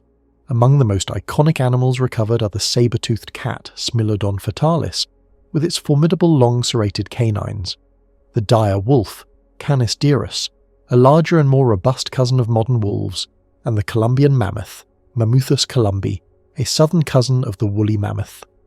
Other common finds include American lions, giant ground sloths, ancient horses, camels, bison, and various species of birds, including the extinct California condor. The sheer number of individual animals represented is staggering. For example, tens of thousands of dire wolf individuals have been identified from the pits. The detailed preservation allows scientists to study various aspects of these extinct animals' lives. Analysis of tooth wear patterns provides clues about their diet. Bone pathologies, such as healed fractures or infections, reveal information about injuries and diseases they suffered. Stable isotope analysis of bone collagen can reconstruct their diet and the types of plants they consumed, offering insights into the ancient food web. The presence of specific plant pollens and seeds helps to reconstruct the surrounding vegetation and climate, indicating a mosaic of grasslands, woodlands, and chaparral in Ice Age Los Angeles, different from the urban landscape of today. Even today, the La Brea tar pits remain an active paleontological research site. New discoveries continue to be made, particularly from Project 23, an ongoing excavation that began in 2006 when construction for an underground parking garage uncovered additional fossiliferous deposits. These new finds continue to enrich our understanding of the Pleistocene ecosystem. The George C. Page Museum at the La Brea Tar Pit stands directly adjacent to the active excavation sites, allowing visitors to see both the recovered fossils and the ongoing scientific work, providing a tangible connection to Earth's distant past. The tar pits are not just a collection of bones, they are a unique natural laboratory that continues to yield secrets about a lost world. Cave art, primarily dating from the Upper Paleolithic period, roughly 40,000 to 10,000 years ago, offers an extraordinary glimpse into the minds, beliefs and daily lives of early modern humans during the Ice Age. Found predominantly in the caves of Western Europe, particularly France and Spain, but also in other parts of the world, these ancient artworks are far more than simple doodles. They are complex, sophisticated expressions of a thriving culture. The art takes various forms, including paintings, engravings, and sculptures. Paintings, often using natural mineral pigments, are the most famous. Red and yellow ochre provided a range of warm colours, while manganese dioxide and charcoal yielded blacks. These pigments were ground into powders and mixed with binders like water, animal fat, or blood. Artists applied them using their fingers, brushes made from animal hair or plant fibres, or by blowing pigment through hollow bones or reeds to create a spray paint effect. Engravings were made by scratching or cutting lines into the rock surface with sharp stone tools. Sculptures, though less common, include figures carved from clay within the caves, or small portable figurines made from bone, ivory or stone. The subjects depicted in cave art are overwhelmingly animals: woolly mammoths, bison, both European steppe bison and American bison, wild horses, deer, including reindeer and red deer, cave lions, woolly rhinoceroses and bears are common motifs. These animals are often rendered with remarkable accuracy and dynamism, capturing their movement and power. Some animals are depicted with injuries or in hunting scenes, suggesting a deep understanding of their anatomy and behaviour. Human figures are rare and, when present, are often highly stylized or abstract, sometimes appearing as stick figures or composite beings with animal features. Abstract symbols, dots, lines, and geometric patterns also frequently accompany the animal depictions, their meanings largely unknown. The locations of the art within caves are significant. While some art is found near cave entrances, much of it is located deep within dark, inaccessible passages far from natural light. This suggests that the creation and viewing of these artworks were not casual activities, but rather deliberate, perhaps ritualistic events. Early humans would have needed artificial light sources, such as animal fat lamps, to navigate and work in these subterranean chambers. The purpose and meaning of cave art remain subjects of intense debate among archaeologists and anthropologists. Several theories have been proposed. One of the earliest and most popular ideas was hunting magic. This theory suggests that by depicting animals, especially wounded ones, hunters believed they could exert magical control over their prey, ensuring a successful hunt. Another theory proposes that the caves were ritual sites where shamans or spiritual leaders entered trance states, and the art represents visions or spiritual journeys. The abstract symbols might be related to these altered states of consciousness. Some scholars suggest the art served as teaching tools, passing on knowledge about animal behaviour, hunting techniques, or tribal myths to younger generations. Other interpretations include the art as narrative storytelling, recording important events or myths, or as territorial markers for different groups. It is highly probable that no single theory fully explains all cave art. Its meaning likely varied depending on the site, the artists, and the specific cultural context. Some of the most famous examples of cave art include Lascaux Cave in France, discovered in 1940, is renowned for its vibrant and dynamic paintings, particularly in the Hall of Bulls. The art here is notable for its large size, vivid colours, and the illusion of movement created by overlapping figures. It depicts horses, aurochs, extinct wild cattle, deer, and enigmatic symbols. Chauvet Cave in France, discovered in 1994, contains some of the oldest and most technically sophisticated cave paintings, dating back over 30,000 years. The art in Chauvet is characterized by its masterful use of shading, perspective, and anatomical detail, depicting cave lions, woolly rhinoceroses, mammoths, and bears with stunning realism. The sheer age and artistic quality of Chauvet challenged previous assumptions about the development of early human art. Altamira Cave in Spain, discovered in 1879, is famous for its Sistine Chapel of Paleolithic art, a ceiling painted with magnificent life-sized bison, often depicted in various poses. The artists here skillfully used the natural contours of the rock to give a three-dimensional effect to their animal figures. The remarkable preservation of cave art is due to the stable environmental conditions within the caves, constant temperature, humidity, and protection from external elements. This has allowed these fragile artworks to survive for tens of thousands of years. Studying cave art provides invaluable insights into the cognitive abilities, symbolic thought, and aesthetic sensibilities of early humans. It shows that our ancestors were not merely focused on survival, but possessed complex cultural lives, a deep connection to the natural world, and a powerful urge to express themselves creatively. The art serves as a direct link to the worldview of people who lived in a world dominated by ice and megafauna. The Ice Age, particularly the latter part of the Pleistocene epoch, was a period of profound human migration, fundamentally shaping the distribution of modern human populations across the globe. Our species, Homo sapiens, originated in Africa, and from there, waves of migration over hundreds of thousands of years led to the peopling of every habitable continent. The unique environmental conditions of the Ice Age, characterized by vast ice sheets and lower sea levels, both facilitated and challenged these epic journeys. The primary driver of these migrations was a combination of factors: population growth in ancestral homelands, the search for new food resources, and adaptation to changing climates. Early humans, as hunter-gatherers, followed animal herds, which themselves migrated in response to glacial advances and retreats and the availability of vegetation.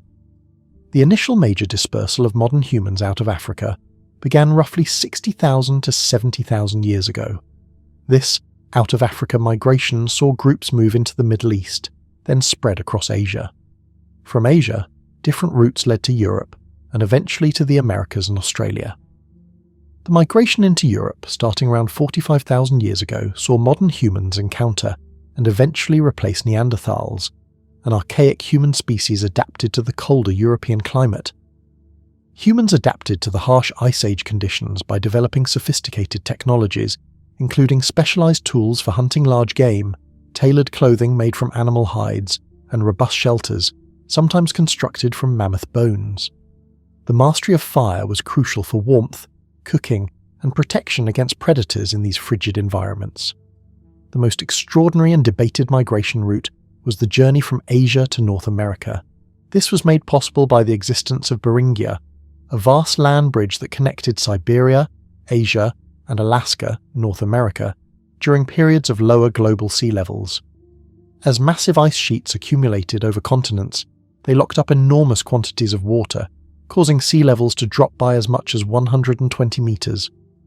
This exposed a wide, unglaciated landmass, rich in tundra and steppe vegetation, which supported herds of Ice Age megafauna like mammoths, bison, and horses. Early humans following these herds could have walked across Beringia. The timing of the first human entry into the Americas is a subject of ongoing scientific debate. The traditional view, known as the Clovis First hypothesis, suggested that the first Americans were the Clovis people, who entered North America around 13,500 years ago via an ice-free corridor that opened up between the Laurentide and Cordilleran ice sheets in what is now Canada. These people were characterized by their distinctive fluted projectile points. However, recent archaeological discoveries have challenged the Clovis First model.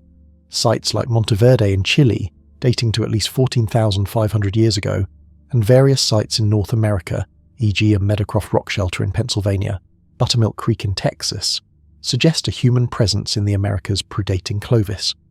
This has led to the development of the coastal migration hypothesis. This theory proposes that early migrants, adapted to maritime environments, travelled along the Pacific coast of Beringia and down the coasts of North and South America in boats, skirting the massive ice sheets. This route would have been ice-free earlier than the interior corridor, and could have provided abundant marine resources. Genetic studies of modern indigenous populations in the Americas also support a rapid dispersal along the coast. Once in the Americas, humans quickly spread across both continents, adapting to a vast array of new environments, from the Arctic tundra to the tropical rainforests and arid deserts. This rapid expansion is a testament to their adaptability, technological prowess, and ability to exploit diverse resources. Evidence for these migrations comes from multiple lines of scientific inquiry.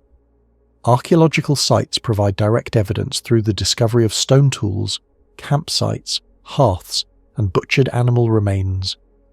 The distinctive styles of stone tools can sometimes be traced across regions, indicating cultural connections and movements. Genetic studies, particularly analyses of mitochondrial DNA, passed down through the maternal line, and Y chromosome DNA, passed down through the paternal line, have been instrumental in tracing human lineages and migration routes. These studies show clear genetic links between populations in Asia and the Americas, as well as the deep African roots of all modern humans. Linguistic evidence, though more complex, also offers clues about ancient population movements and relationships between language families. The end of the Ice Age, marked by global warming and the melting of the ice sheets around 11,700 years ago, had a profound impact on these migration routes. The Beringia land bridge was submerged as sea levels rose, effectively cutting off further overland migration between Asia and North America. The opening of the interior ice-free corridor became more viable, but by then, humans had already populated much of the Americas. The retreat of glaciers also opened up new territories for settlement and changed existing environments, leading to shifts in human subsistence strategies and the eventual development of agriculture. The story of human migration during the Ice Age is one of remarkable resilience, ingenuity, and an enduring drive to explore and adapt to a changing world. Neanderthals, formerly known as Homo neanderthalensis, were an extinct species of human that inhabited Eurasia from roughly 400,000 to 40,000 years ago. They are among the most well-known of our ancient relatives, largely due to a rich fossil record and archaeological evidence that provides insights into their lives, adaptations, and culture.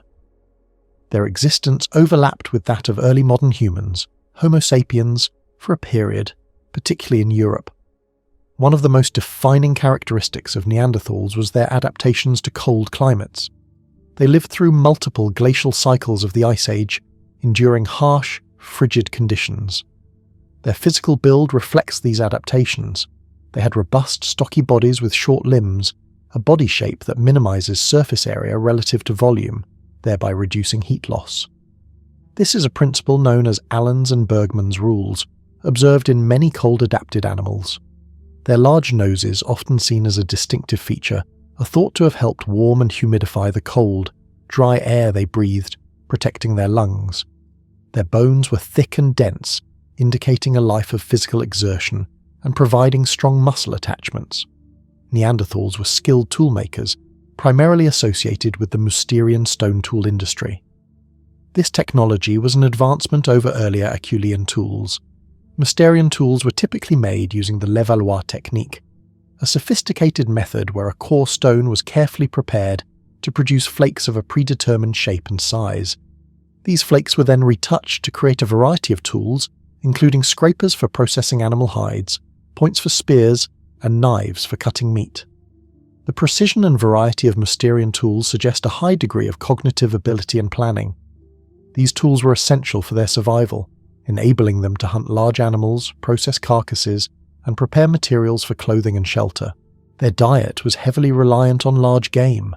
Archaeological sites show evidence of Neanderthals hunting formidable Ice Age megafauna, such as woolly mammoths, woolly rhinoceroses, bison, and reindeer. They were opportunistic hunters, also consuming smaller animals, birds, and fish when available. While their diet was predominantly carnivorous, evidence from some sites indicates they also consumed plant foods, including nuts, berries, and tubers, suggesting a more varied diet than once thought. The systematic butchery marks on animal bones found at Neanderthal sites indicate sophisticated hunting and processing techniques, often involving close-quarters combat with dangerous prey. Beyond their physical adaptations and tools, Neanderthals exhibited behaviors that suggest a degree of cultural complexity. There is evidence of burial practices, though simpler than those of modern humans. Some Neanderthal graves contain grave goods, such as tools or animal bones, and some individuals appear to have been buried in specific positions. While the interpretation of these burials as ritualistic is debated, they suggest a recognition of death and perhaps some form of symbolic thought or care for the deceased.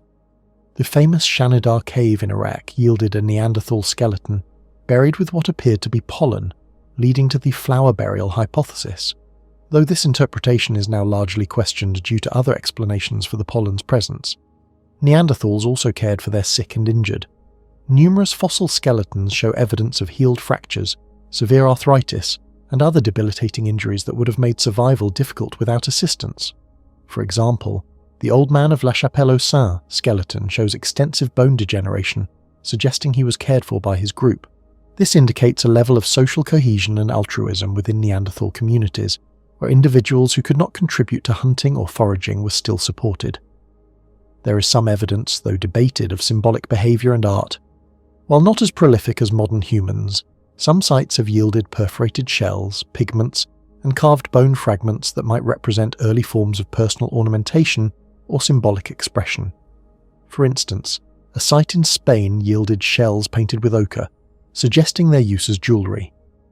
The presence of manganese dioxide crayons, used for colouring, also points to an aesthetic sense. However, the extent and meaning of Neanderthal symbolic expression are still subjects of active research and interpretation. Neanderthals lived in small nomadic groups, likely moving across the landscape to follow animal herds and exploit seasonal resources. They occupied a variety of shelters, including caves, rock shelters, and possibly open-air camps. Their mastery of fire was crucial for survival in cold climates, providing warmth, light, protection from predators, and a means to cook food. The extinction of Neanderthals around 40,000 years ago is a topic of intense scientific debate. Several hypotheses have been proposed. One theory suggests climate change played a significant role. Rapid and severe fluctuations in climate at the end of the Middle Paleolithic could have stressed Neanderthal populations, particularly those adapted to stable cold environments. Another prominent theory points to competition with early modern humans. As Homo sapiens migrated into Europe and Asia, they encountered Neanderthals. Modern humans may have had advantages in terms of more efficient hunting techniques, broader diets, larger social networks, or more advanced technological innovations, leading to a competitive edge. It is also possible that a combination of factors, including interbreeding with modern humans, as genetic evidence shows some Neanderthal DNA in non-African Homo sapiens, disease transmission, and environmental pressures contributed to their decline. Neanderthals were not a primitive dead end, but a highly successful human species that thrived for hundreds of thousands of years in challenging environments. Cro-Magnon is a term historically used to refer to the earliest anatomically modern humans, Homo sapiens, who lived in Europe during the Upper Paleolithic period, roughly from 45,000 to 10,000 years ago. The name comes from the Abri de Cro-Magnon rock shelter in France, where the first fossil remains were discovered in 1868. While Cro-Magnon is still used informally, paleoanthropologists now generally prefer the term early European modern humans, or simply anatomically modern humans, to emphasize that they were not a distinct species but rather part of our own lineage. These early modern humans were physically indistinguishable from people today, possessing the characteristic high forehead, small brow ridges, and prominent chin. Their physical form was well suited for a wide range of environments, unlike the more specialized adaptations of Neanderthals. They were tall and slender compared to Neanderthals, a body type more efficient for heat dissipation in varying climates and for long-distance travel.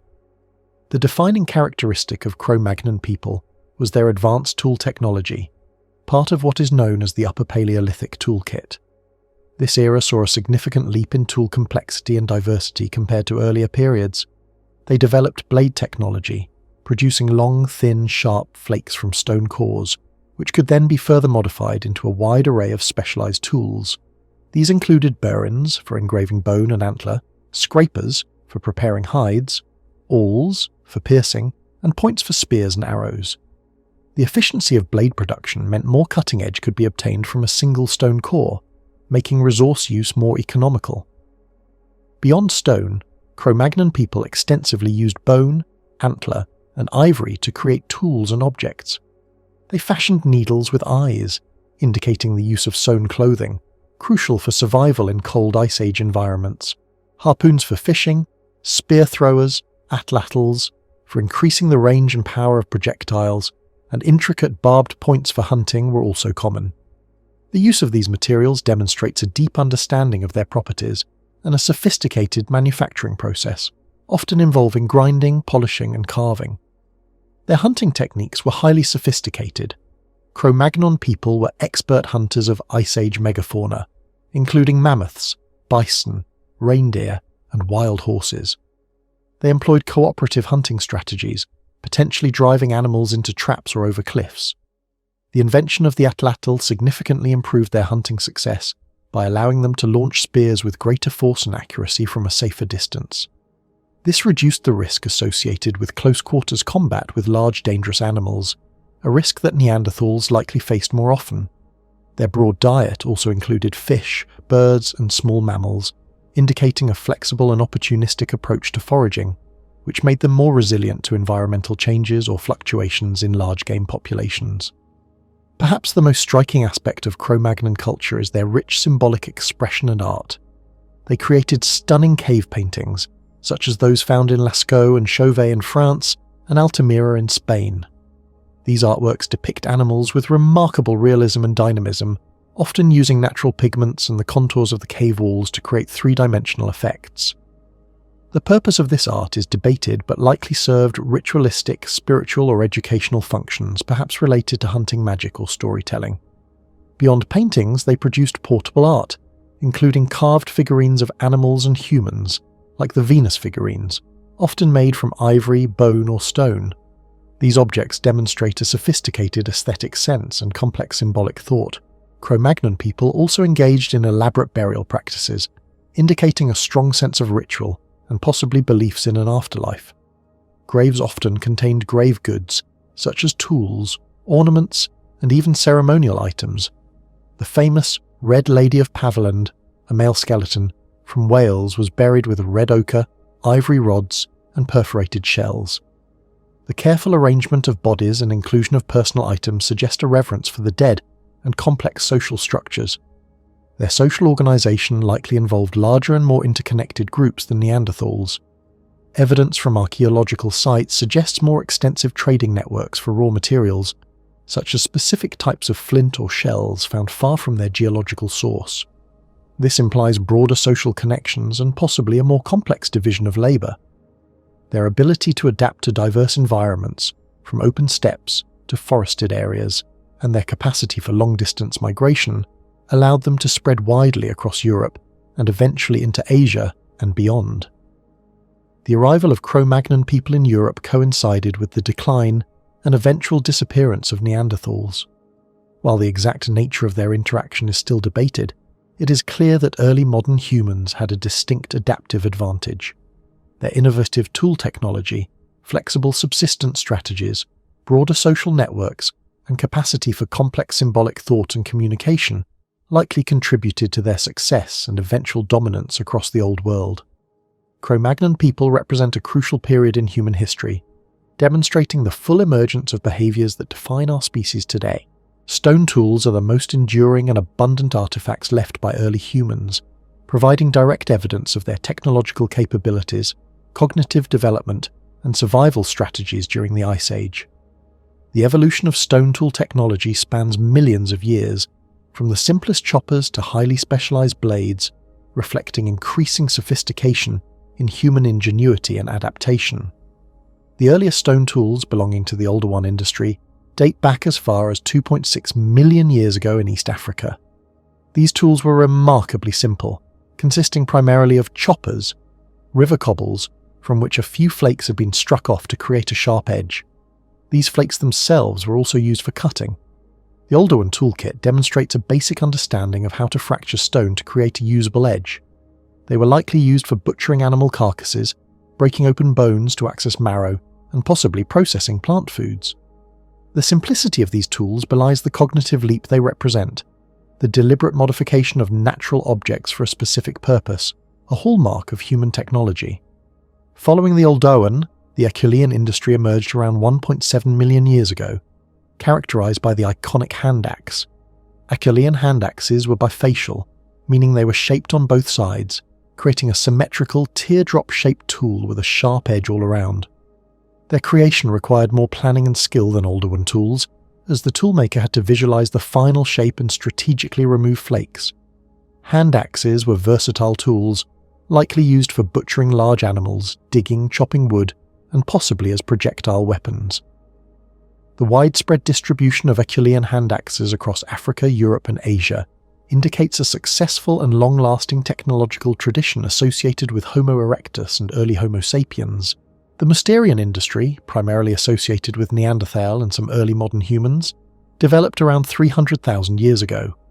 This technology represented a significant advancement, particularly through the widespread use of the levallois technique. This technique involved carefully preparing a stone core by removing flakes from its surface in a specific pattern before striking off a final predetermined flake. This allowed for the production of consistently shaped sharp flakes that could be used as points for spears or as scrapers. Mousterian tools were more diverse and specialized than Herculean tools, including various types of scrapers, points, and denticulates, toothed tools. The precision of the levallois technique indicates a higher level of cognitive planning and abstract thought, as the toolmaker had to envision the final tool before striking it from the core. The Upper Paleolithic industries, beginning around 45,000 years ago and associated with anatomically modern humans, Cro-Magnon people, marked a revolutionary leap in stone tool technology. The defining feature of this period was blade technology.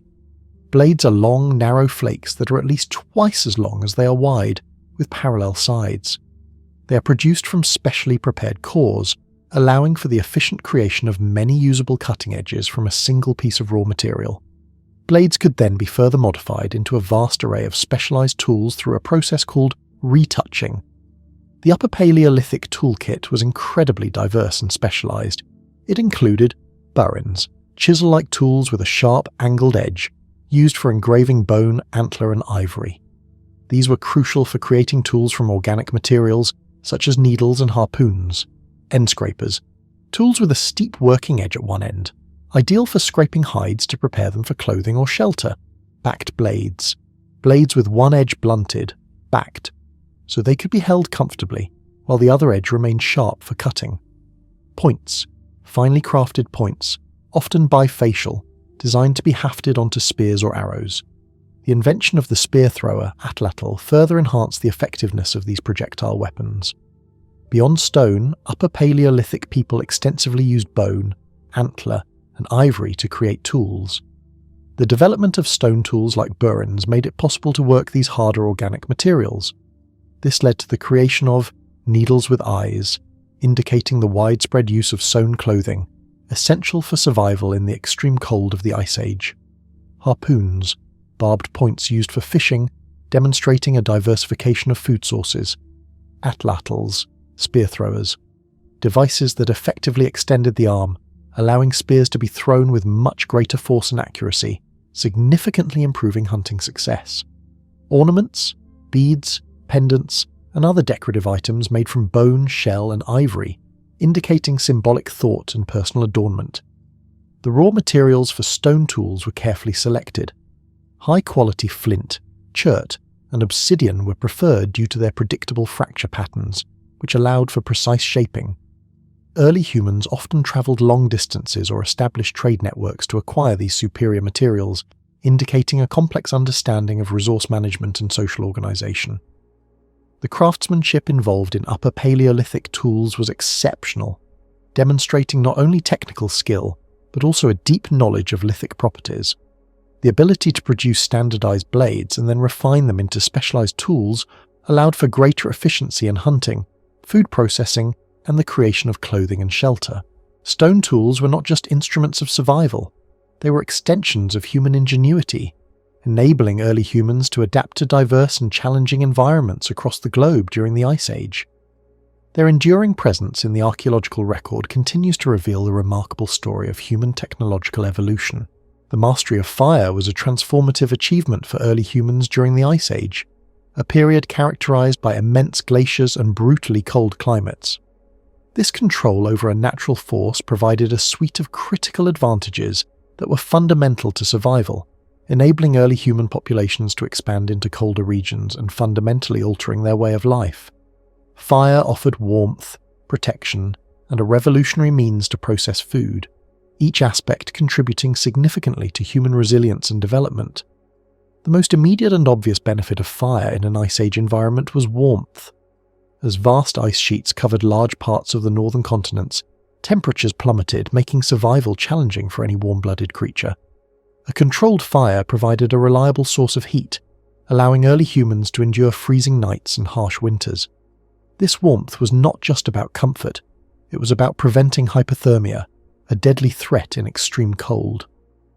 Hearth sites, identifiable by concentrations of ash, charcoal, and heat-altered stones, are common archaeological findings in Ice Age caves and open-air settlements. These ancient fireplaces indicate where families and groups gathered, huddling close to the flames for survival. The ability to generate and maintain warmth meant that early humans were no longer solely confined to naturally warmer microclimates, or forced to migrate constantly in search of tolerable temperatures.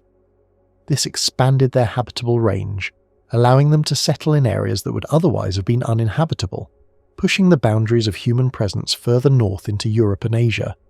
Beyond warmth, fire offered crucial protection. In a landscape teeming with formidable Ice Age predators such as saber-toothed cats, cave lions, dire wolves, and short-faced bears, a flickering flame acted as a powerful deterrent. Most animals, especially large carnivores, have an innate fear of fire. A burning hearth at the entrance of a cave or within a temporary shelter would have provided a psychological and physical barrier against nocturnal attacks. The light from a fire also extended the usable hours of the day, allowing for activities like tool-making, hide processing, or social interaction to continue after sunset, reducing the vulnerability associated with darkness. Furthermore, smoke from a fire could have helped keep away biting insects, which, while not a direct threat to life, could have been a constant nuisance and vector for disease. Perhaps one of the most profound impacts of fire was its role in cooking food. Before the widespread use of fire, early humans consumed raw meat and plants. Cooking transformed food in several critical ways. Heat breaks down tough fibers in plants and denatures proteins in meat, making food easier to chew and digest. This increased the nutritional yield from food, allowing humans to extract more calories and nutrients from the same amount of raw material. Cooked food also required less energy to digest, freeing up metabolic resources for other bodily functions, including brain development. Evidence for cooking includes charred bones found in association with hearths, indicating that meat was roasted or boiled. The ability to cook also made a wider range of foods edible, including some plants that might have been toxic or indigestible when raw. Moreover, cooking killed parasites and bacteria, significantly reducing the risk of foodborne illnesses. This improved health and nutrition likely contributed to increased survival rates and potentially faster brain growth, laying a foundation for further cognitive development. The making and control of fire itself was a testament to early human ingenuity. While lightning strikes or volcanic activity could start natural fires, the ability to reliably ignite and maintain a flame was a skill that took generations to perfect. Early methods likely involved percussion, striking flint or pyrite against another stone to create sparks, or friction, rapidly rubbing pieces of wood together. Once ignited, the challenge was to keep the fire going, especially in damp or windy conditions. This involved careful management of fuel, learning which types of wood burned best, and understanding how to protect embers. Archaeological evidence suggests that early humans learned to transport fire, perhaps by carrying smouldering embers in protective containers, allowing them to establish new hearths without having to restart the ignition process from scratch each time. This portability was crucial for nomadic groups. Fire also had a significant impact on tool-making. Heat-treating stone, a process where flint or chert is carefully heated, makes the material more brittle and easier to flake, allowing for the production of sharper and more refined stone tools.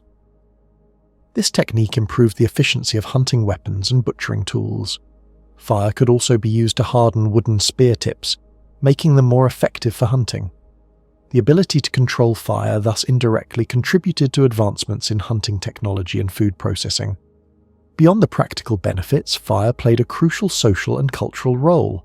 The hearth became the center of the human camp, a focal point for communal life. It was a place where food was shared, stories were told, and knowledge was passed down through generations. The warmth and light fostered a sense of community and security, strengthening social bonds within groups. The ability to gather around a fire after a long day of foraging or hunting allowed for extended periods of social interaction and learning, contributing to the development of complex language and culture.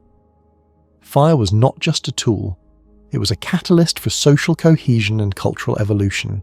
The widespread adoption and mastery of fire by Homo erectus and later human species, beginning perhaps as early as 1 million years ago and becoming common by 400,000 years ago, was a critical turning point.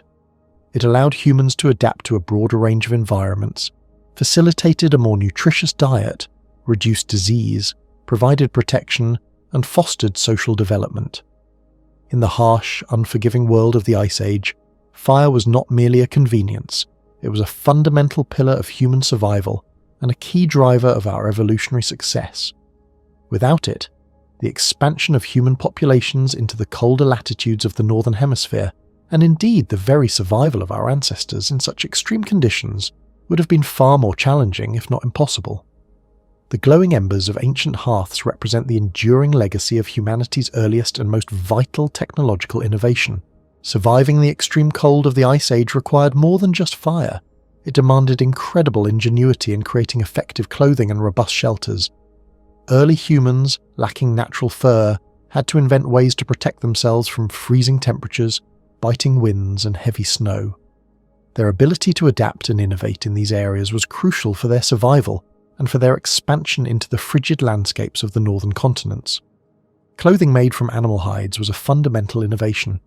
The vast herds of Ice Age megafauna, such as woolly mammoths, reindeer, bison, and horses, provided not only food, but also the raw materials for survival in the cold. Animal hides, with their natural insulating properties, were transformed into essential garments. The process of making clothing from hides was laborious and required specialized tools and knowledge. First, hides had to be scraped clean of flesh and fat using stone scrapers, often made from flint or chert. This prevented decay and made the hide more pliable. Next, the hides likely underwent some form of tanning or softening process. While chemical tanning as we know it today was not available, early humans may have used natural substances like animal brains, fats, or even urine, along with extensive stretching and working of the hide to make it supple and durable.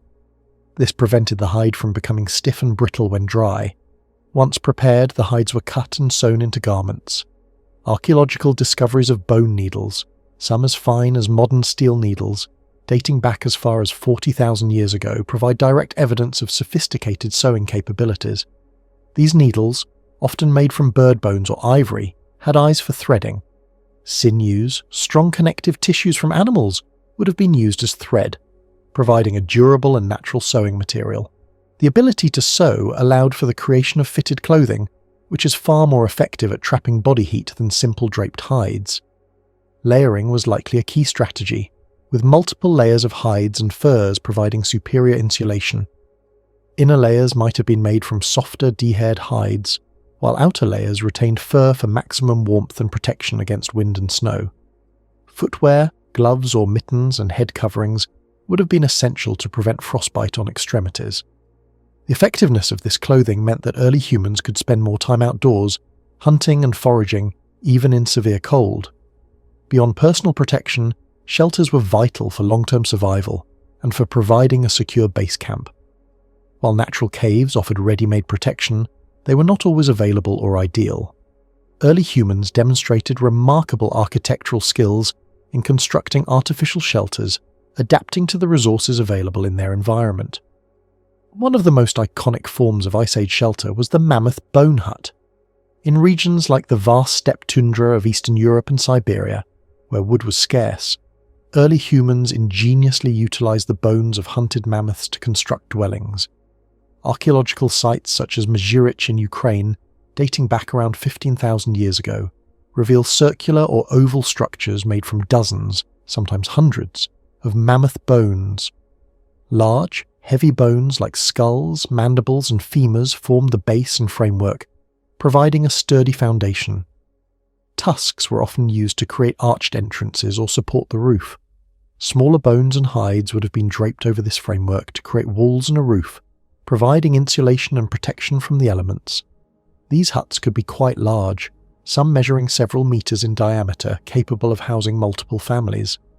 Inside, hearths would have provided warmth, and storage pits would have kept food provisions safe. The construction of such complex structures indicates a high degree of planning, cooperation, and engineering knowledge. Even when caves were used, they were often modified to enhance their habitability. Entrances might have been narrowed or partially walled off with stones or bones to reduce drafts. Internal divisions, perhaps using hides or simple screens, could have created more private or warmer sleeping areas. Hearths were strategically placed within caves to maximize heat distribution and vent smoke.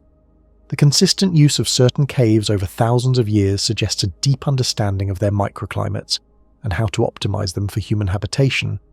For more mobile groups, or during seasonal movements, temporary shelters were also crucial. These might have included simple lean-tos made from branches and hides, or more elaborate tent-like structures.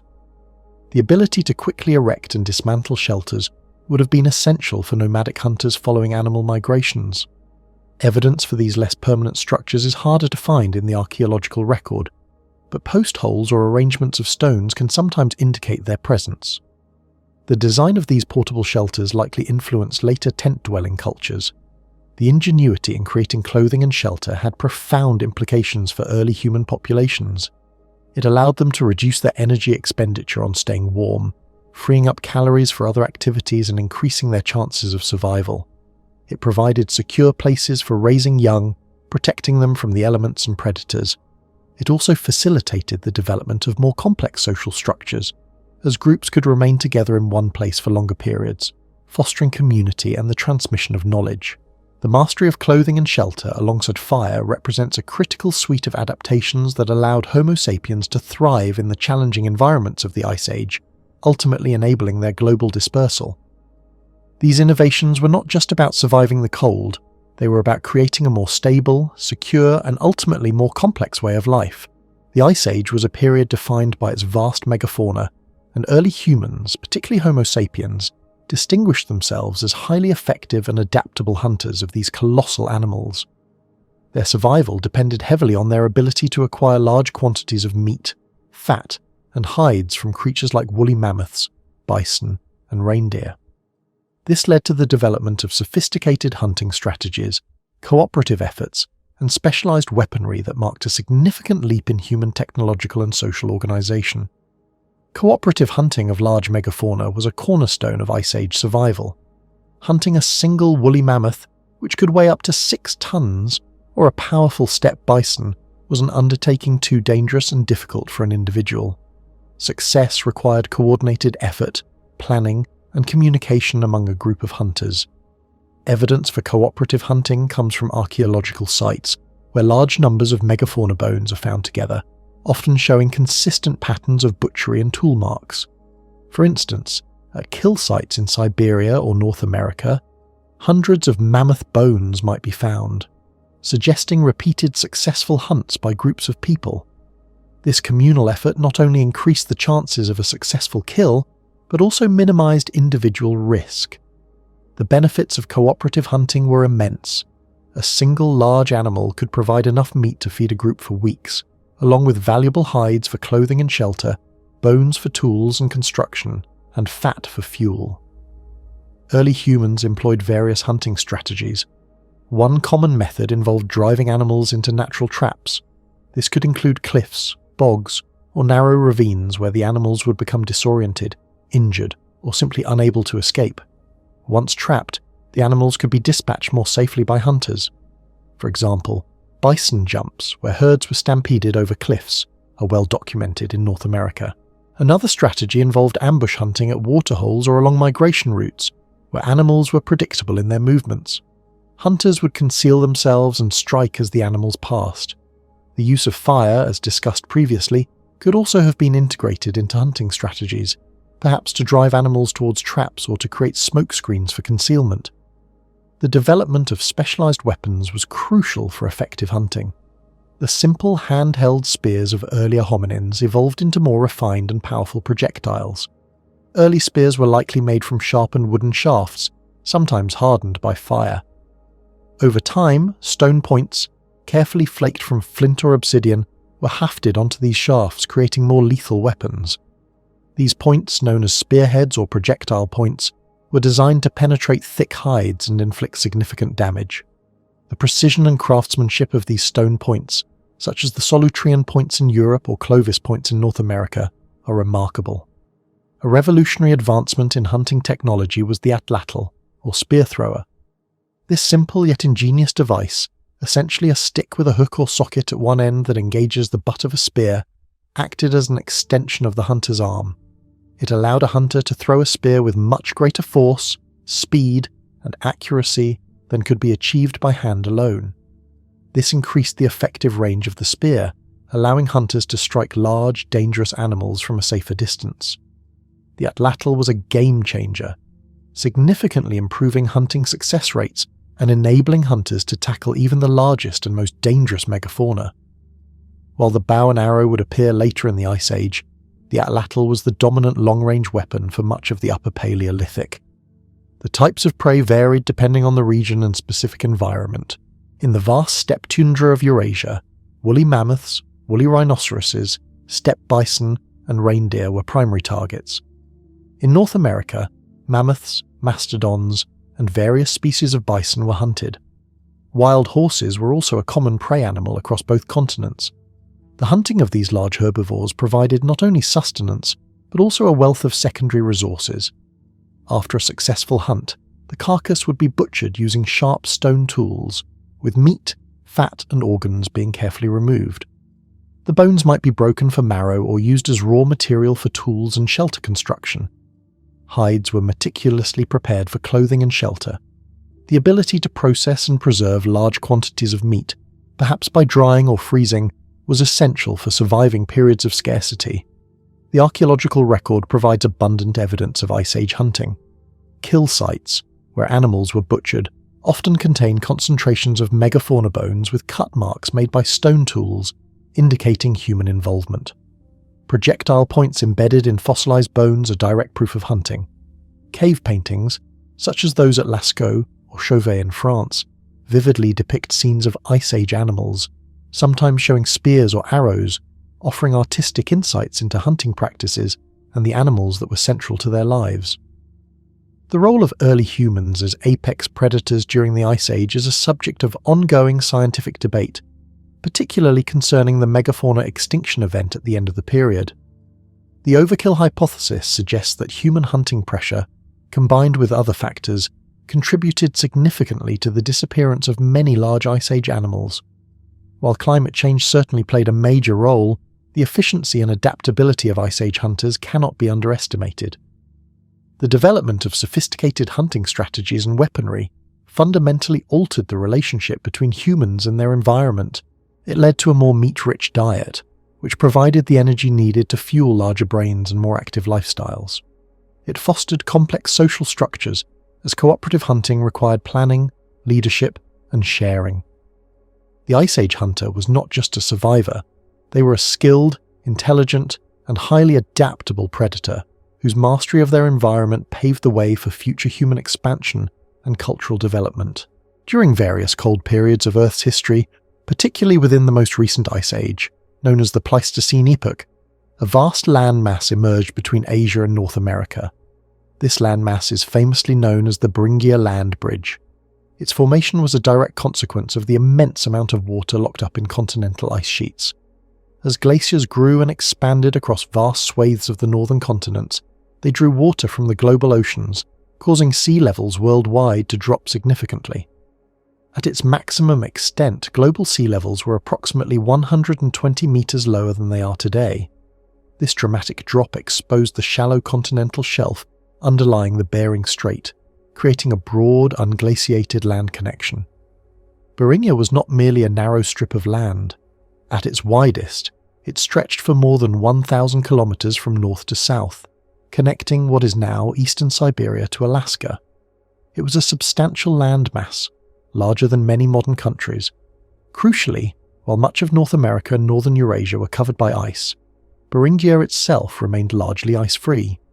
This was due to its relatively arid climate, which received insufficient snowfall to form glaciers, and its position, which was not directly beneath the centres of the major ice sheets. Instead, Beringia was a cold, dry, and windy environment, characterised by a unique ecosystem known as the mammoth steppe, or mammoth tundra. This landscape was dominated by grasses, sedges, and low-lying shrubs, supporting a rich array of large grazing animals. The existence of the Beringia land bridge facilitated a massive exchange of animal life between the two continents. Many species of megafauna, the large animals characteristic of the Ice Age, migrated across this bridge. Woolly mammoths, steppe bison, horses, camels, and even predators like saber-toothed cats, cave lions, and dire wolves moved freely between Asia and North America, expanding their ranges and diversifying their populations. This biological interchange profoundly shaped the faunal composition of both continents. For example, horses, which originated in North America, migrated to Asia via Beringia and then spread across Eurasia, eventually becoming extinct in their native North America before being reintroduced by Europeans much later. Similarly, mammoths and bison, originating in Asia, crossed into North America, becoming iconic species of the American Ice Age. Beyond animal migrations, Beringia holds immense significance as the primary route for the first humans to enter the Americas. During the last glacial maximum, roughly 26,000 to 19,000 years ago, the land bridge was fully exposed. While the exact timing and details are still debated among archaeologists and geneticists, it is widely accepted that groups of early modern humans, ancestors of today's indigenous peoples of the Americas, migrated from Northeast Asia across Beringia into Alaska. These early migrants were skilled hunter-gatherers, adapted to cold environments, and followed the megafauna that served as their primary food source. The question of when and how these first Americans traversed Beringia is complex. One prominent theory suggests that after crossing the land bridge, these early populations were initially blocked from moving further south into North America by the massive Laurentide and Cordilleran ice sheets, which merged to form an impassable barrier. They may have remained in Beringia for thousands of years, adapting to its unique environment, a period sometimes referred to as the Beringian standstill. As the climate warmed and the ice sheets began to retreat, particularly around 16,000 to 15,000 years ago, two main routes potentially opened up. One was an ice-free corridor that emerged between the retreating Laurentide and Cordilleran ice sheets, running down the interior of North America. This corridor would have provided a terrestrial pathway for migration. The other, increasingly favoured theory is the coastal migration hypothesis. This suggests that early humans, equipped with boats or coastal travel skills, moved along the Pacific coast of North America, navigating a series of ice-free refugia and coastal resources. This route would have been available earlier than the interior corridor, as the coastal areas became ice-free sooner. Archaeological evidence, though challenging to find due to submerged coastlines, supports the possibility of early coastal settlements. Genetic studies also indicate a rapid dispersal of human populations once they entered the Americas, which could be consistent with a coastal route. The Beringia land bridge was not a permanent feature. Its existence was cyclical, tied directly to the waxing and waning of global ice sheets. During warmer interglacial periods, when ice sheets melted and sea levels rose, the land bridge would become submerged, severing the connection between the continents. This repeated opening and closing of Beringia acted as an evolutionary filter, allowing some species to migrate while others were isolated, leading to distinct evolutionary trajectories on either side. The last time Beringia was fully exposed was during the last glacial maximum. As the current interglacial period began, around 11,700 years ago, rising sea levels once again submerged the land bridge, forming the Bering Strait we see today, a narrow body of water separating Alaska from Siberia. Today, the remnants of Beringia lie beneath the shallow waters of the Bering Sea. However, its geological and biological legacy is profound. It explains the shared ancestry of many plant and animal species across Eurasia and North America. For humans, it represents the gateway through which the Americas were first populated, a monumental journey that shaped the genetic and cultural landscape of two continents. Understanding Beringia is fundamental to comprehending the dynamic interplay between Earth's climate, geography, and the grand migrations of life throughout the Ice Age. During the various glacial periods of the Ice Age, as massive continental ice sheets advanced and retreated, they dramatically reshaped landscapes and hydrology. One of the most striking features of these dynamic environments was the formation of vast bodies of water known as proglacial lakes. These lakes formed at the margins of glaciers, fed by immense volumes of meltwater, and their existence profoundly influenced local and even global climates, as well as leaving indelible marks on the land. Proglacial lakes developed when meltwater from the retreating or stagnating ice sheets became trapped. This trapping could occur in several ways. Often, the ice sheet itself acted as a dam, blocking existing drainage pathways. In other cases, glacial deposits, such as moraines, ridges of sediment deposited by glaciers, formed natural barriers that impounded the meltwater. The underlying topography also played a crucial role. Depressions in the landscape, whether pre-existing river valleys or basins carved by the ice, became natural receptacles for the accumulating water. The scale of some of these Ice Age lakes was truly enormous, dwarfing many modern lakes. The most famous example in North America is Glacial Lake Agassiz, which existed periodically between approximately 13,000 and 8,000 years ago in what is now central Canada and the north-central United States. At its maximum extent, Lake Agassiz was larger than all of the modern Great Lakes combined, covering an area of over 400,000 square kilometres. Its sheer size meant it held more fresh water than all modern lakes combined. Another significant example was Glacial Lake Missoula, located in western Montana, which was a much smaller but equally impactful lake, known for its catastrophic outburst floods. In Scandinavia, a series of large ice-dammed lakes formed at the edge of the Fennoscandian ice sheet. The formation and drainage of these lakes had profound impacts on the landscape. As meltwater flowed into them, it carried vast quantities of fine sediment, such as silts and clays. These sediments, often deposited in distinct annual layers called varves, light-coloured summer layers and dark-coloured winter layers, accumulated on the lake beds, creating incredibly flat and fertile plains once the lakes drained.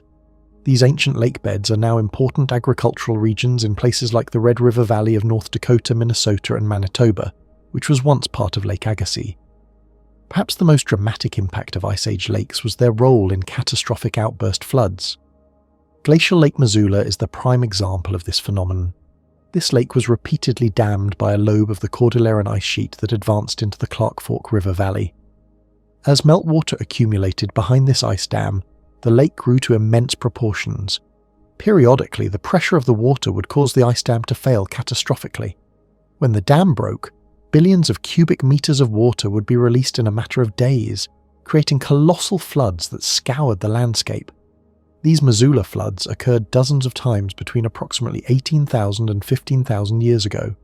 Each flood carved out the distinctive channeled scablands of eastern Washington state, a landscape characterized by deep, anastomosing, braided channels, dry waterfalls and enormous ripple marks, all formed by the sheer power of the rushing water. The scale of these floods was immense, with flow rates estimated to be 10 times that of all the world's rivers combined. The sudden drainage of large proglacial lakes also had the potential to influence global climate. The rapid influx of vast amounts of cold fresh water into the North Atlantic Ocean, particularly from the drainage of Lake Agassiz, is hypothesized to have disrupted the Atlantic Meridional Overturning Circulation, AMOC, a major ocean current system that transports warm water northward. This disruption could have led to abrupt cooling events in the Northern Hemisphere, such as the Younger Dryas Cold period, which occurred around 12,900 to 11,700 years ago. These events demonstrate how localized glacial processes could have far-reaching climatic consequences. As the Ice Age ended and the climate warmed, most of these proglacial lakes eventually drained. As the ice sheets retreated further, the glacial dams melted, or new drainage channels opened up. The water flowed into existing river systems or directly into the oceans. Today, only remnants of these colossal lakes remain. For instance, the modern Great Lakes of North America are in part successors to much larger and more complex glacial lake systems. Lake Winnipeg in Canada is a direct remnant of Glacial Lake Agassiz. The former lake beds, now fertile plains, and the distinctive erosional features left by outburst floods serve as powerful geological evidence of the dynamic and transformative power of Ice Age meltwater. These ancient lakes were not just temporary features, they were active components of the Ice Age environment, shaping landscapes, influencing climate, and providing unique habitats for the limited life that could endure their cold, turbid waters. The immense power of glaciers, those colossal rivers of ice, has sculpted Earth's surface over millions of years, leaving behind a distinctive suite of landforms. These features are broadly categorized into erosional landforms, created by the grinding and plucking action of the ice, and depositional landforms, built from the sediment till that glaciers transport and deposit. Understanding these landforms is key to interpreting the history of past glaciations and recognizing the lasting impact of the Ice Age on our planet's topography. Erosional landforms are carved directly by the moving ice. One of the most iconic erosional features is the U-shaped valley, also known as a glacial trough. Unlike river valleys, which are typically V-shaped, glaciers widen and deepen valleys into a characteristic U-shape. As the ice flows, it scours the valley floor and sides, plucking away rock and abrading the bedrock with embedded debris. This process results in steep, often straightened valley walls and a broad, flat floor.